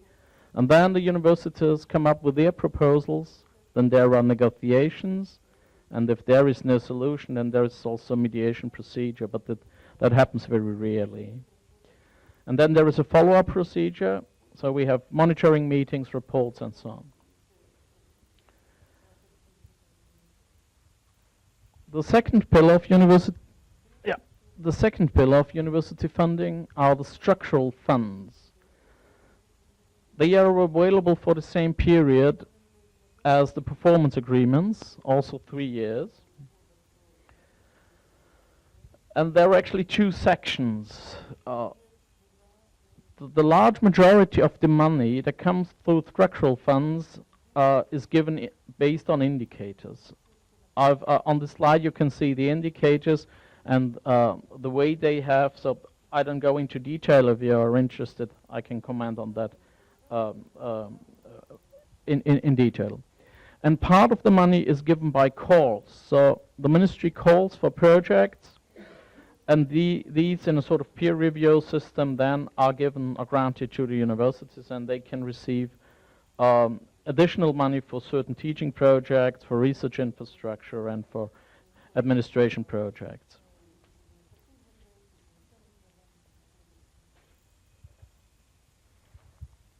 We also have one example how not to do it. From 2007 to 2012, we used the formula budget, which had the problem that 20% of the overall state funding was given through a formula. And the basic problem was that, well, you see here there are a number of indicators and so on. I skipped the details, but the basic problem was that if you distribute such a large amount of money based on indicators, you need to have a very complicated indicator system and a very complicated formula in order to avoid negative or weird effects. So actually, the whole thing got so complicated that we needed to skip that and replace that by the structural funds.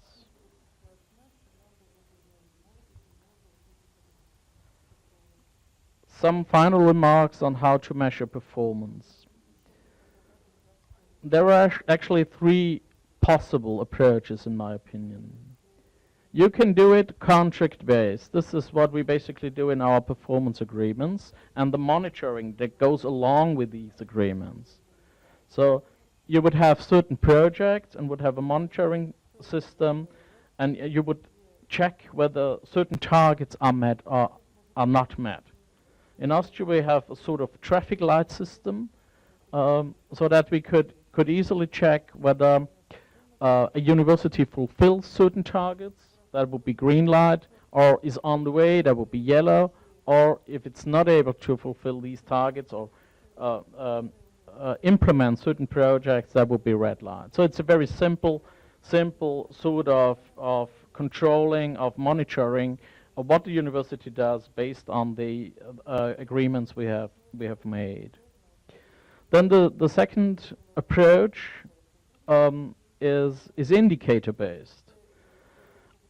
As you have seen, I didn't go into detail, but you saw it on the slides. We actually use quite a lot of indicators in order to measure performance, and then we allocate certain amounts of money based on these indicators. But there is always the problem, which indicators are reliable, which are most useful. You always have the problem that if you choose the wrong indicators, then you would immediately produce negative impacts in the system. And it's always the question, complexity versus simple approach. If you want to do justice to everybody, to each institution, then your system becomes very complex, and nobody would understand in the end. And if you go for a simple approach, you would have other problems. So this is a very, very tricky question that needs to be worked out very well in the national context.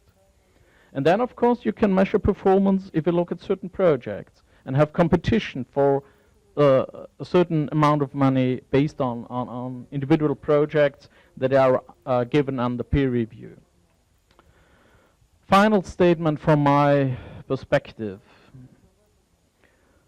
A very basic questions to end with. Do institutions have enough autonomy and good governance in order to respond to societal needs and to react to incentives? That's very, very crucial from my point of view.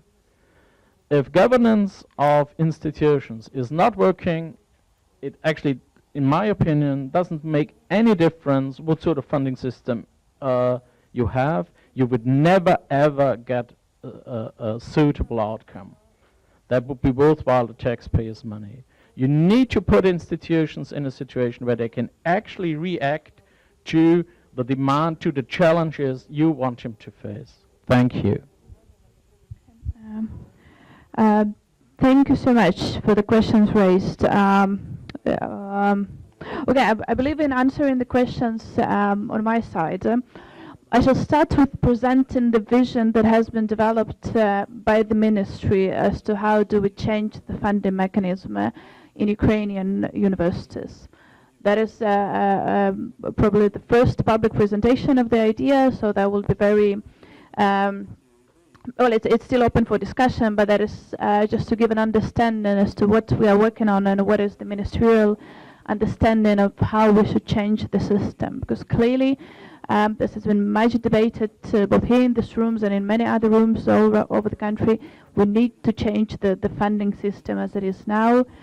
We need to create a system that will create the right incentives for the universities, that will create responsible behavior on both the government, the institutions, and the student side. what we suggest is that we change our funding mechanism from the state order, which is even not translatable properly to English system, to a different type of system that would rather be based on the idea of the performance-based funding. What we suggest is within the new model of funding, we shall have 4 main components. First, funding is to fund the institutions based on the indicators. And referring back to what you have said, is not to create too complicated a system. That is something that we are keeping in mind, but we should also keep in mind that the lack of trust in our society. And I believe in a situation with a lack of trust, we should try to work out the system of funding allocation that will be as transparent as possible and as math-based as possible, even though I don't like the idea too much, but I believe that we should keep in mind that the lack of trust in our system leads us to this choice. So the idea is that the first pillar of funding, the first element of funding is performance-based funding with a large proportion of historical allocation. So we clearly, and that is getting back to what the first speaker was saying on this topic, we need to create some sort of stability for the institutions. They should know that they will get, that is now open for discussion, 60-70% of the money that they got last year, and that is guaranteed because they need some stability in developing and devise their own strategy for the next years to come. But they should also we should also link the funding to some performance indicators. Both clearly the number of students out of those who are the best students who have been attracted by the universities, that is a big indicator, and we believe that we should let the students decide to a certain extent with certain caps set. We should let the students decide which universities to go to, and the best students who have been admitted to the universities, they should be funded by the government. But then there are also other indicators. The research, the quality of the research is an important indicator. And again, our colleagues from Poland have mentioned how complicated it is to measure the quality of the research. And there is no right answer to that. I will not raise the debate. But I'm very grateful for what you have said, basically supported the ideas that have been developed by the ministry, is that we should find some indicators to measure the quality of research. There will never be a perfect indicator for measuring that, but international publications are as good as we can get at the moment. Something that raises questions, but at least it doesn't raise the question of corruption, which is a huge debate here in Ukraine. If we measure performance in research, we should keep in mind this indicator. And many of your colleagues here in the room know that we have introduced this criteria for a very minor change in terms of awarding the professor's title. Now those who want to apply for a professor's title need to have some international peer review, some publications in international peer review journals. I have lost some friends on my own after that has been introduced. But we believe that we should have as clear an indicator as possible in the situation of lack of trust. And the international peer review publications is one of those indicators. But then some other indicators which will be developed further should be part of the formula that will allocate funding in between institutions. The second component within this new model is the so-called social fund, the funding for the social needs, for the scholarships for the students. I very much believe they should be separated from the rest of the funding and should be allocated to a greater to a big extent based on the needs-based approach, keeping in mind the merit-based approach as well. But we should allocate the social fund mainly to the need-based students. So The third component is the capital investment fund. That is something that we clearly lack at the moment. For this year, the budget doesn't have any money for the capital investment in universities. That clearly is a problem. We clearly need to invest in that. And again, I believe those money should go in a separate fund and be allocated based on the competition between different institutions. And the fourth component is separate research funding that universities are now receiving based on competition. Again, we should work out the indicators for how we measure the quality of research. But believe that if we want to produce a system where universities will not only be teaching institutions but research institutions as well, we should provide separate funding for research based on very clear indicators as to how we measure research done by the universities. I believe that will be a perfect model. No, I don't think it will be. But I will again refer to something that the colleagues have said before, is that we should develop a system that will address the most urgent problems and challenges that we have now. We cannot just transfer a model from Austria, from Sweden, even though I very much would like to have that. But because we need to address the problems that we have specifically here in Ukraine at the moment. And lack of trust, corruption in allocation of the funding, that is a big issue. And I believe that in developing a new model for Ukrainian higher education funding, we should keep in mind those things. And we should try to develop a model that will be transparent, that will be understandable, even if complicated. Because we have worked together with Yegor, worked on the formula. It is complicated. It is very complicated. But at least it will not raise the questions of transparency in allocating the funding. And I believe that is important for the Ukrainian society in the moment. We shall have a wider presentation of the ideas later on, it's still open for discussion. But I believe that we should remember that funding is a crucial mechanism for changing the system, for running the system in general. And in creating a new mechanism for funding allocation, we should try to develop it in a way that will, just again, like my colleague said, that will highlight the strength in the system, that will try to avoid the risks, and that will try to improve the system. And that is something that we are trying to work on at the moment with a lot of help from our experts and colleagues. Thank you so much.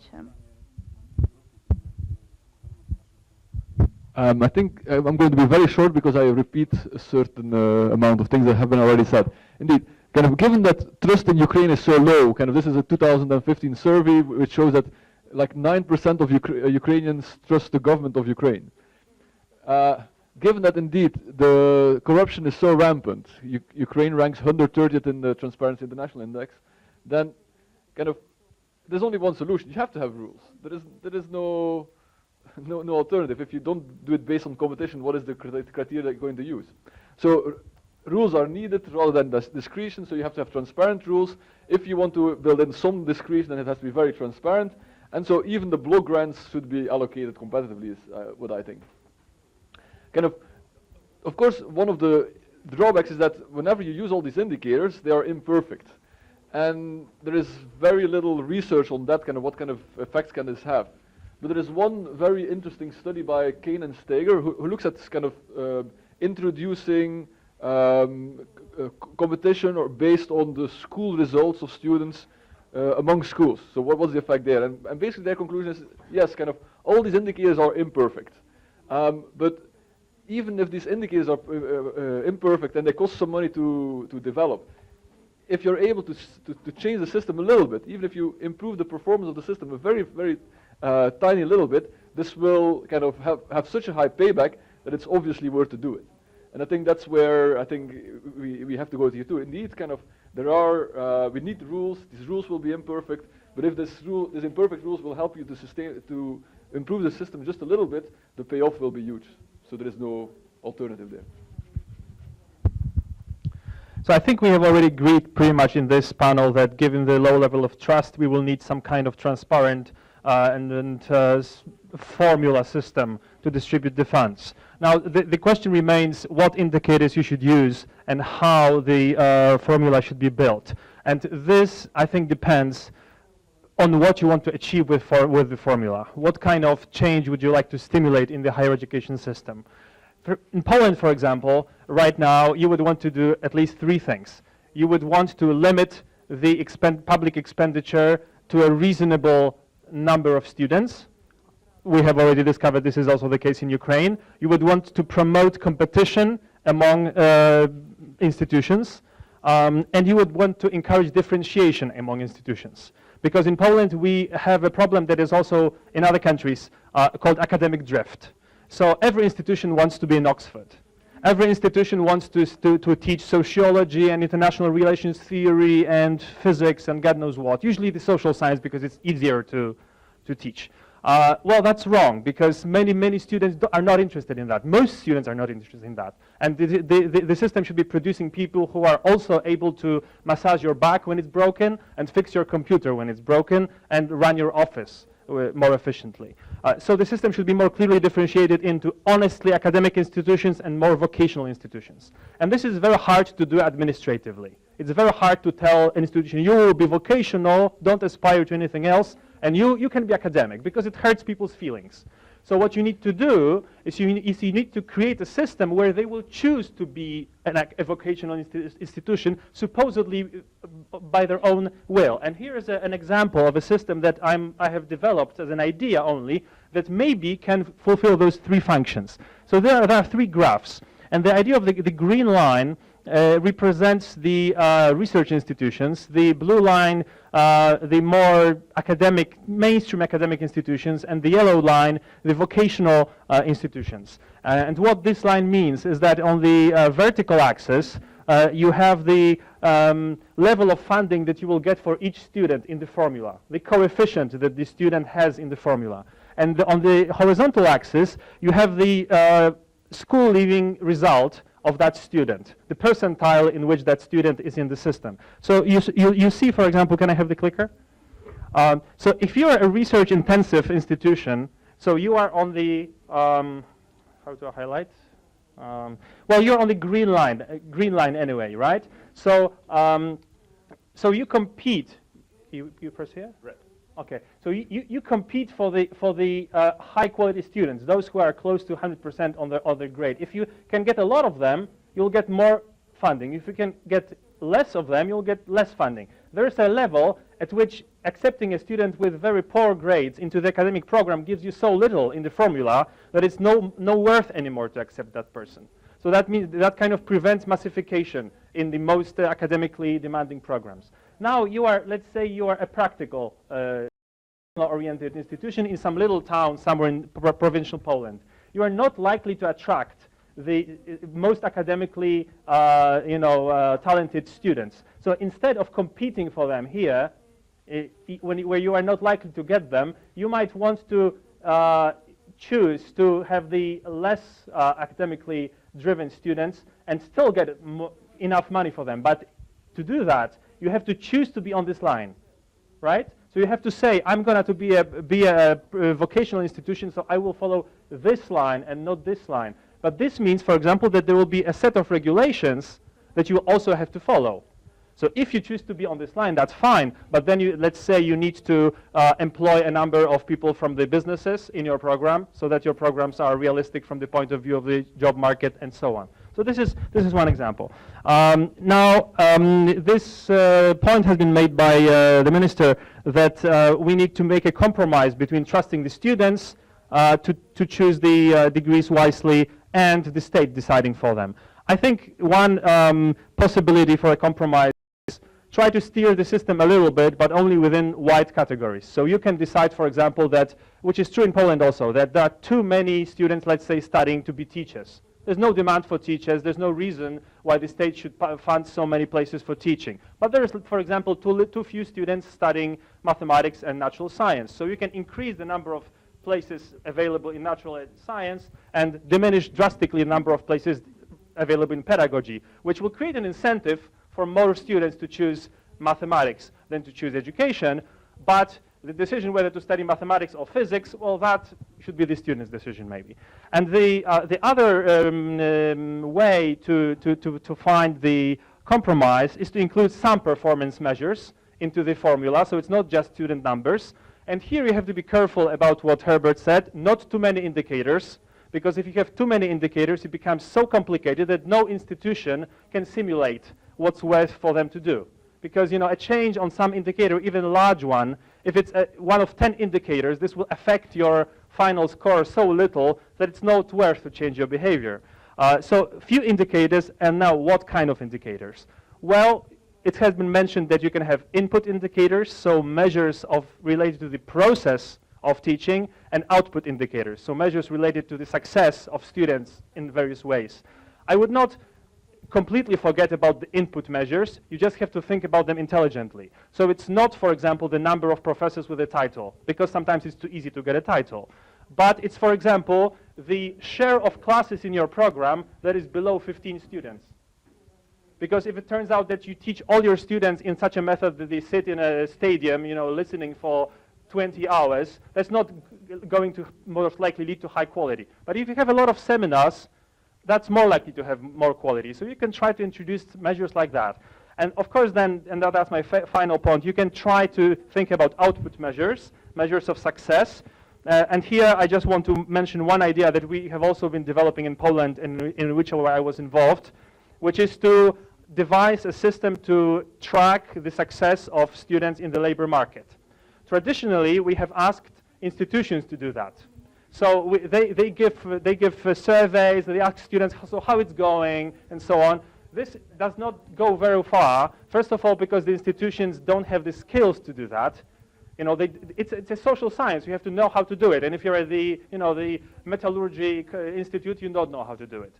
Second, you have perverse incentives, because institutions use it for their advertising rather than to really give good data. And the third reason is that it's really very hard to measure facts about how people are employed, how much they earn, and so on, by surveys. Because people lie on surveys, because you cannot reach them, especially a number of years after they graduate. So we have realized this, and now we are making this surveying by institutions optional, only to those institutions that are really interested in it, and they can gain qualitative data from it. So they can ask open questions, you know, which elements of the program, for example, helped you in your career, and so on. But to gather the basic facts about how they are doing, so whether they are employed, how long it took them to become employed, how much they are earning, you have to rely on objective measures that you have to find in administrative data. And now I don't know to what extent Ukraine has such administrative data, but Poland fortunately does. So there is this social security system. So when you are, of course, legally employed, then, you know, the social security system will know about where you're employed and, you know, how much you earn and so on, because you need to pay a fraction of that pay towards your health, retirement, and so on. So we have a database of students in universities, all students, you know, by degree, by a number of factors. And then we have a separate database of the social security database. So we decided to combine those two databases. It was very hard. There was many problems with protection of data and blah, blah, blah, but we managed.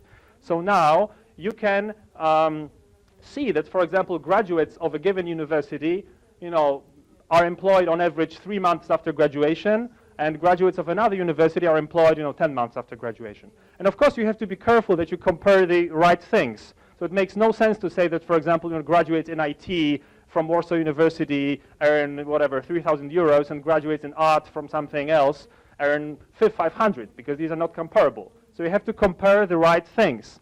But if you compare the right things, and you also take into account that, you know, you earn differently in various parts of the country and so on, then you can start having output measures that you can try, maybe, to introduce into the formula.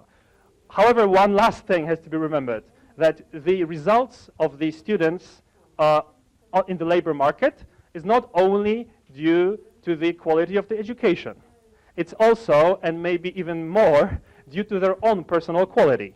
Their intelligence, their grit, their whatever. And this is something they already came with to the university. They didn't get it. They came with it. So to have a fully honest system of tracking people's success in the labor market, you would need to measure, let's say, people's quality, or skills when they enter university, and then to measure it again when they leave.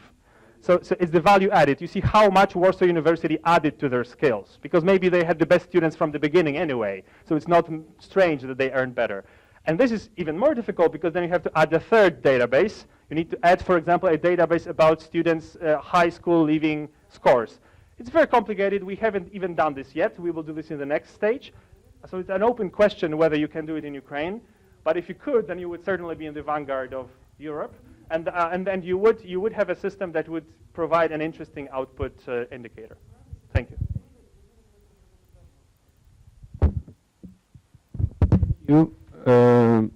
I will switch to Ukrainian. Насправді я хотів би сказати. Actually, I would like to say a couple of words about what is done by SEDOS Analytical Center. Since summer, we started to model this system, the financing and performance-based financing. And now we are at the stage of going through expertise of this model. Maybe in 1 month we'll be able to present this model to broader public, and really the aspects which were raised by the panelists were reflected. However, we would like that why these debates are going on. We would like to have to make more emphasis on professional discussions during public dialogue about funding of higher education, quality evaluation mechanism, autonomy of higher education. Because in our opinion, in Ukraine there is a voluntarist type of discussion where everyone who can come and say, please give me this, and the discussion is finished at this moment. So I would like to go to questions from the audience, and previously I would like to announce some things. Maybe we will gather the questions, and afterwards we will go to discussion, and we will go to informal discussion during the coffee break.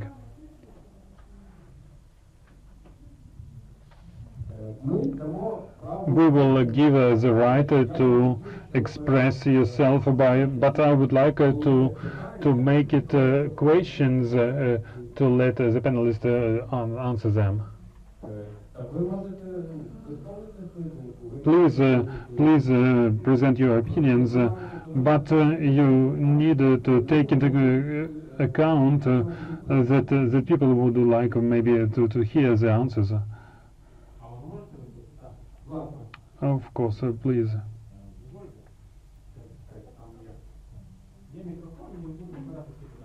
I have a question about after you designed this indicators. Should you or should you not include the private higher educational institutions into competing for these funds?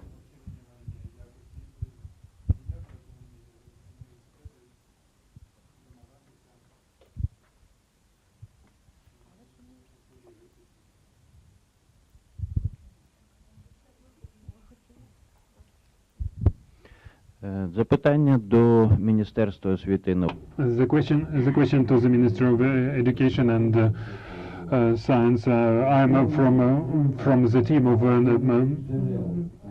People's Deputy. As a source of financing of the education, do you have loan money with state guarantees?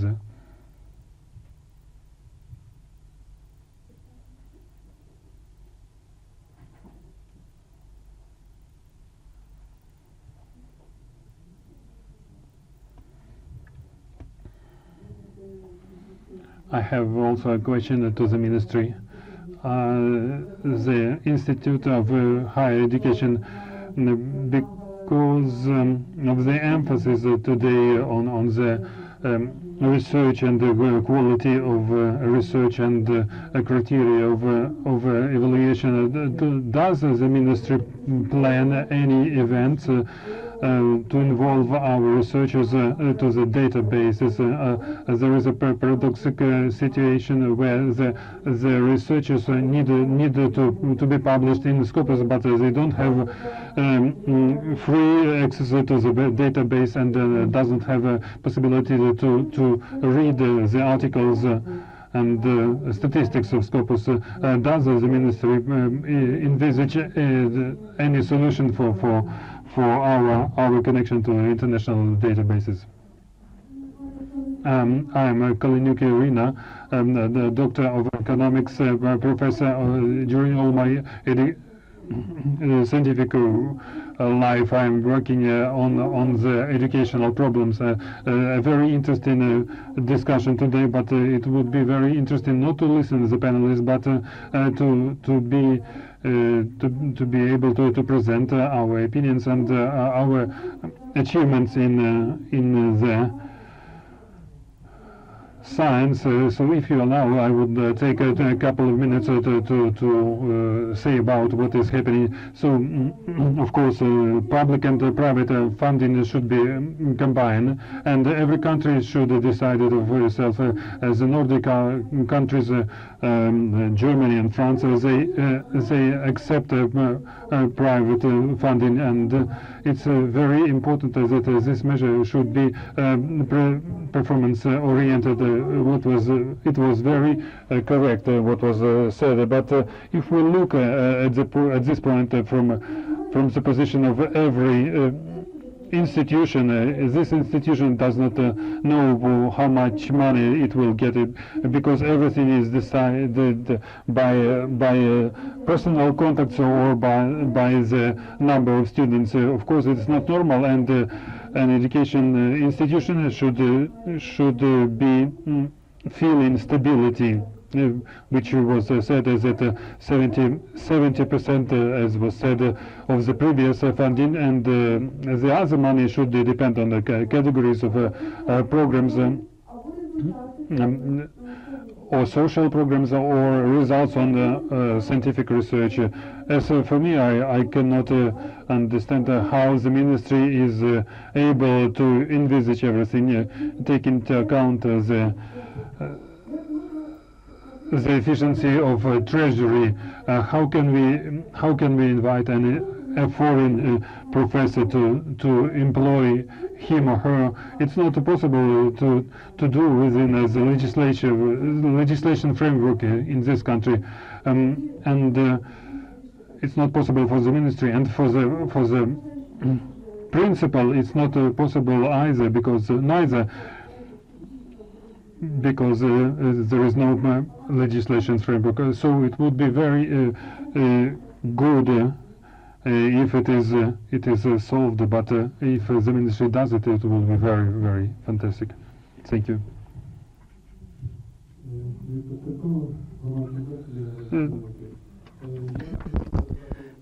I'd like to ask all the panelists concerning whether there are any criteria while financing the education that take into consideration professional quality of the teachers and professors in the high school, because it impacts the quality of the students and the quality of the final product of the labor market.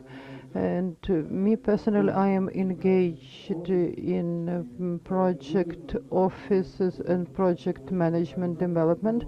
When we approach our high schools, it is very difficult to find teachers and professors that could be engaged in Horizon and Erasmus and Jean Monnet programs, not because they are not willing, but because there is no system of quality improvement, of skills improvement for those teachers, and there is no financial incentives for such professors.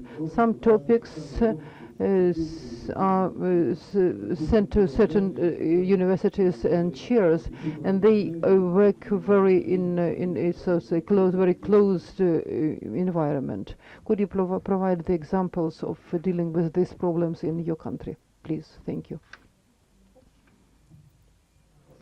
Vasily Gorbachev, the Institute of Cybernetics, is my question to Nikolai Meskevich, and our debates wouldn't be complete if we have no case. In autumn we discussed the case, then in Kharkiv University there were 53 places and 24 students were admitted, and only half of them could cope with the studying. Last year Ukraine bought the elements for nuclear power plants for the amount that is also the budget of the Ministry of Education. The implications of these two cases is harmful both for Ukraine or Poland or any other country. In Austria, you have one ministry, the Ministry for Education, Science and Economy. And I suppose that this approach would be helpful for our country as well. Your question: what should we do? What should be the conclusions? But Ukraine is forced to buy the fuel elements for its nuclear power plants from Russian Federation. Is it safe? Why shouldn't we buy them from other countries? But we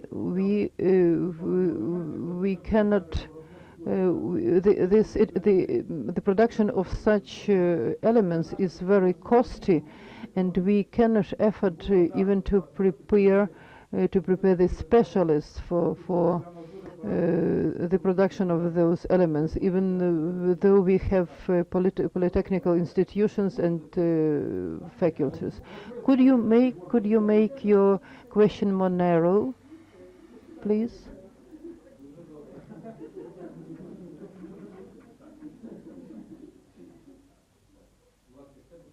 Other questions, please?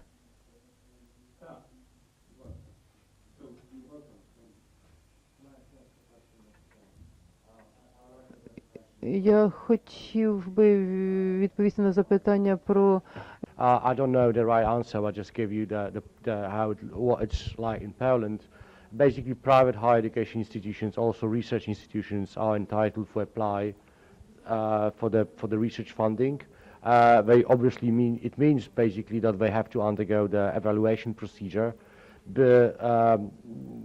and they do that. And there's a very controversial issues, because if you have a very limited number of resources and you spread it too much among the public institutions, and then you top up the various private institutions, which sometimes have a very indirect connection with the research, but they provide some research, they can prove that, then you have we end up with the idea of misery for all, because if you have a lot of resources, you can sort of play with this fairness and issue, and also spread it into the private sector, which I think it's the case of Poland, and I'm sure there's the case in Ukraine as well. Until you reach a certain point, I wouldn't go and involve the private institutions into the sort of distribution of research funding, because you have to concentrate it on those institutions that are under the umbrella of the state.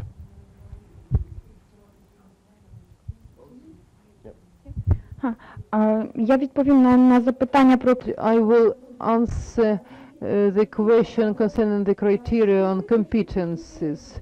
What shall we do if they are already established? For example, at the level of our university, we have a very strong students steering group, and they have had performed study on the quality of teaching. They got the ratings, and what's then?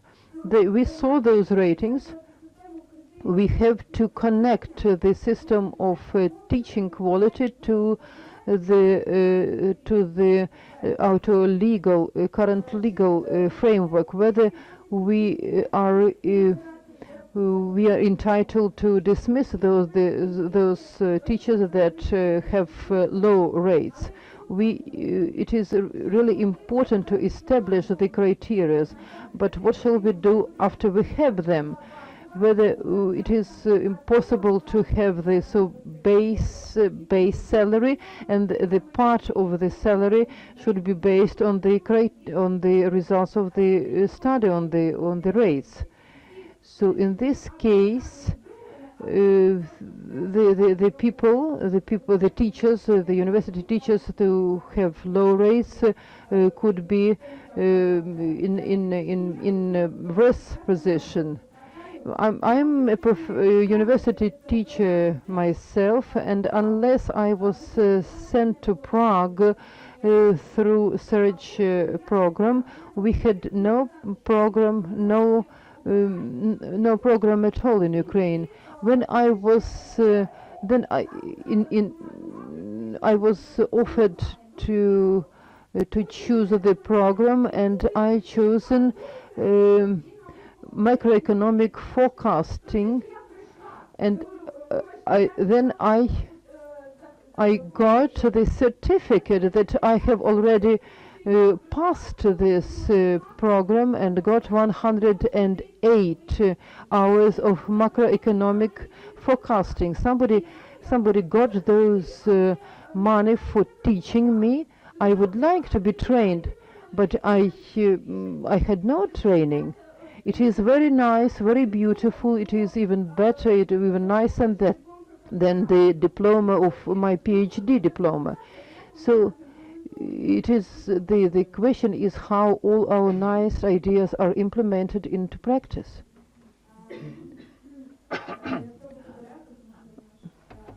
I will start in order first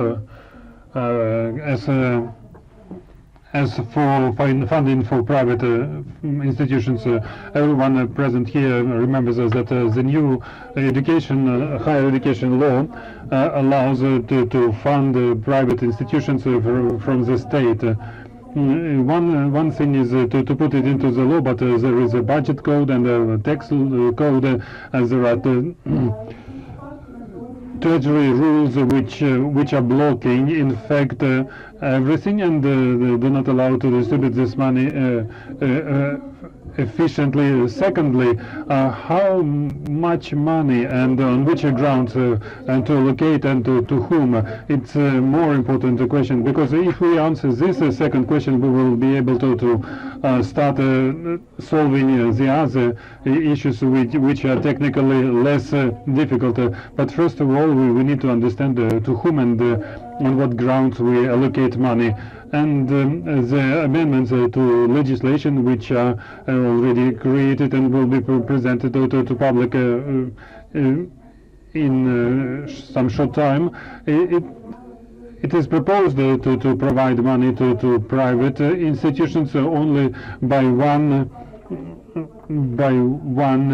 category, the number of students and the best students who want to study there. We cannot provide a block funding for such institutions or some complex basic funding, but at least we can offer this per capita basis to the best students to such institutions, just per one head funding. So this is what we proposing as an option, because we cannot say about identical approaches with private public funding approaches, and private institutions do not even plan to get it, but we need to show for what they will be able to get.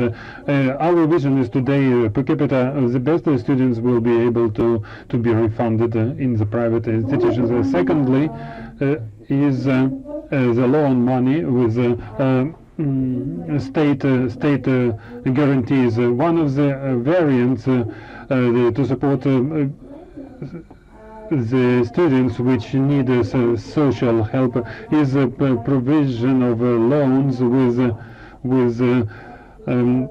repayment of costs, but not directly, because some students they do not need education loan, but they need support during the studies. So we offer now how to move it into credit funding, and we guarantee scholarships to everyone now, and it does not stimulate responsible behavior of students. So we would like to change this course and to create a basis for responsible approaches, because one alone to be able to pay for living during the studies, it's one thing, but it's not the same as a scholarship, because the scholarship to the best idea, to the best students, is not as a solution. So professional education is a very narrow approach. I would like to make it broader. The money, there is money in institutions. The problem how to spend this money, because today's funding system stimulates funding of payment for labor and municipal utilities. Because today, you know, the funding is related directly to number of students, so automatically everything is spent for teaching. Maybe it is better to have the money and economize it for better costs like researches. So the question is how to create a system when universities will be motivated to spend money on databases, because there is money, and it was a discussion with one educational institution, but how to stimulate institutions to spend on this, not to pay the salaries. And the second issue is the ministry is discussing reduction of quota for Ukrainians abroad. The quality of professors and teachers. Maybe some panelists will speak better about the formulas which are used in other countries. I saw it as an indicator, but there is a lot of difference in different countries about the quality of professors. A traditional approach is to know the number of doctors, which is not, I'm sure, today in our current situations is related to quality. It is not the guarantee of quality in such conditions of inflation of scientific degrees. In the number of publications, of course, it's one of the best indicators, because it's not possible not to have publications and develop the research.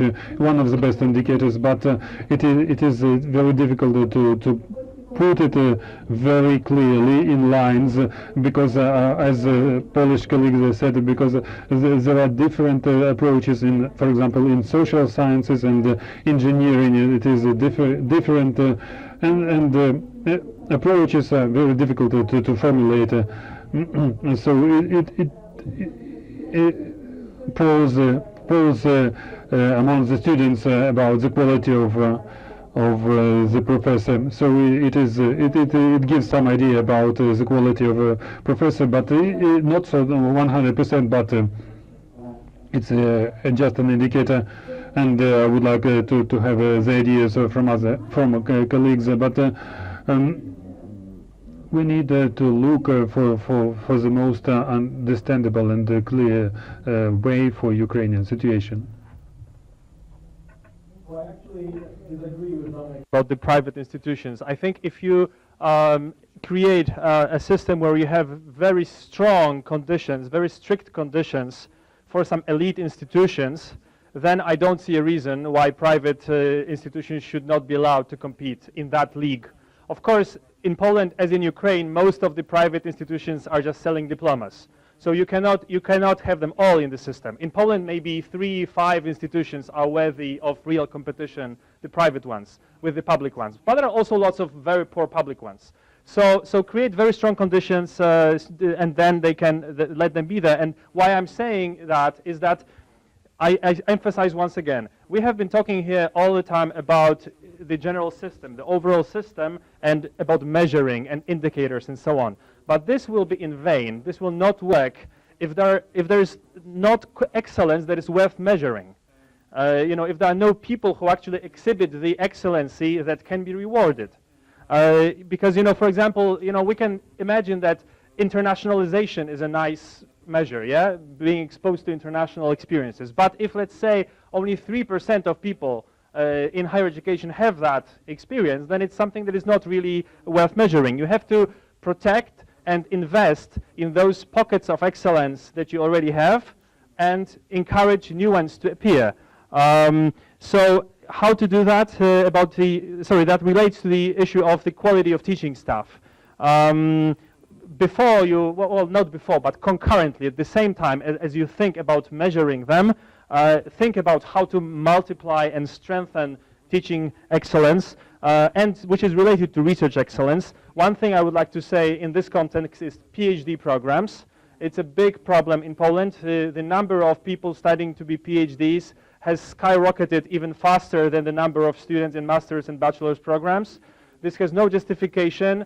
Most of them are not suited at all to be researchers. The number of theses actually defended is maybe like 1/3 of those that are enrolled in programs, or less. So when you think, for example, about higher education funding, I think you should take PhD students entirely out of the formula, and you should fund them differently. Don't treat them like students, treat them like young researchers, and relate the funding of PhD students with research excellence. So where there are no excellent institutes in a given field, no PhDs in that field, because it's no point to reproduce mediocrity. So the concentrated funding of PhD programs, only very few and the best ones, and then other means of improving access and exposure to international best practices. This is something that even in Poland we don't do enough, but there are examples how it can be done well and relatively cheaply. One example is summer schools. It would be great for every third of researchers in Ukrainian institutions to have an American PhD, but that's very expensive. So an alternative way to do it is to create short programs where you import the best researchers from the world for a short month program here in Kiev, so that the researchers can have exposure to that. It doesn't have to be costly. The ministry should maybe think about funding such things. And then there is the multiplier effect. These people have been exposed, they will tell others. This way you will start multiplying the excellence that is then worth measuring. Thank you for answers. And at the end, I would like to thank you to all. Thank you to participants. You were so generous sharing with us your expertise, analysis and knowledge. Дякую всім, хто прийшов, хто завітав, хто зацікавлений в цій темі. Also, I would like to thank everyone who is interested in this topic, and I would like to thank from International Renaissance Foundation. I would like to thank our interpreters for simultaneous translation. I would like to thank you for online broadcasting, and a bit later this broadcasting will be online. And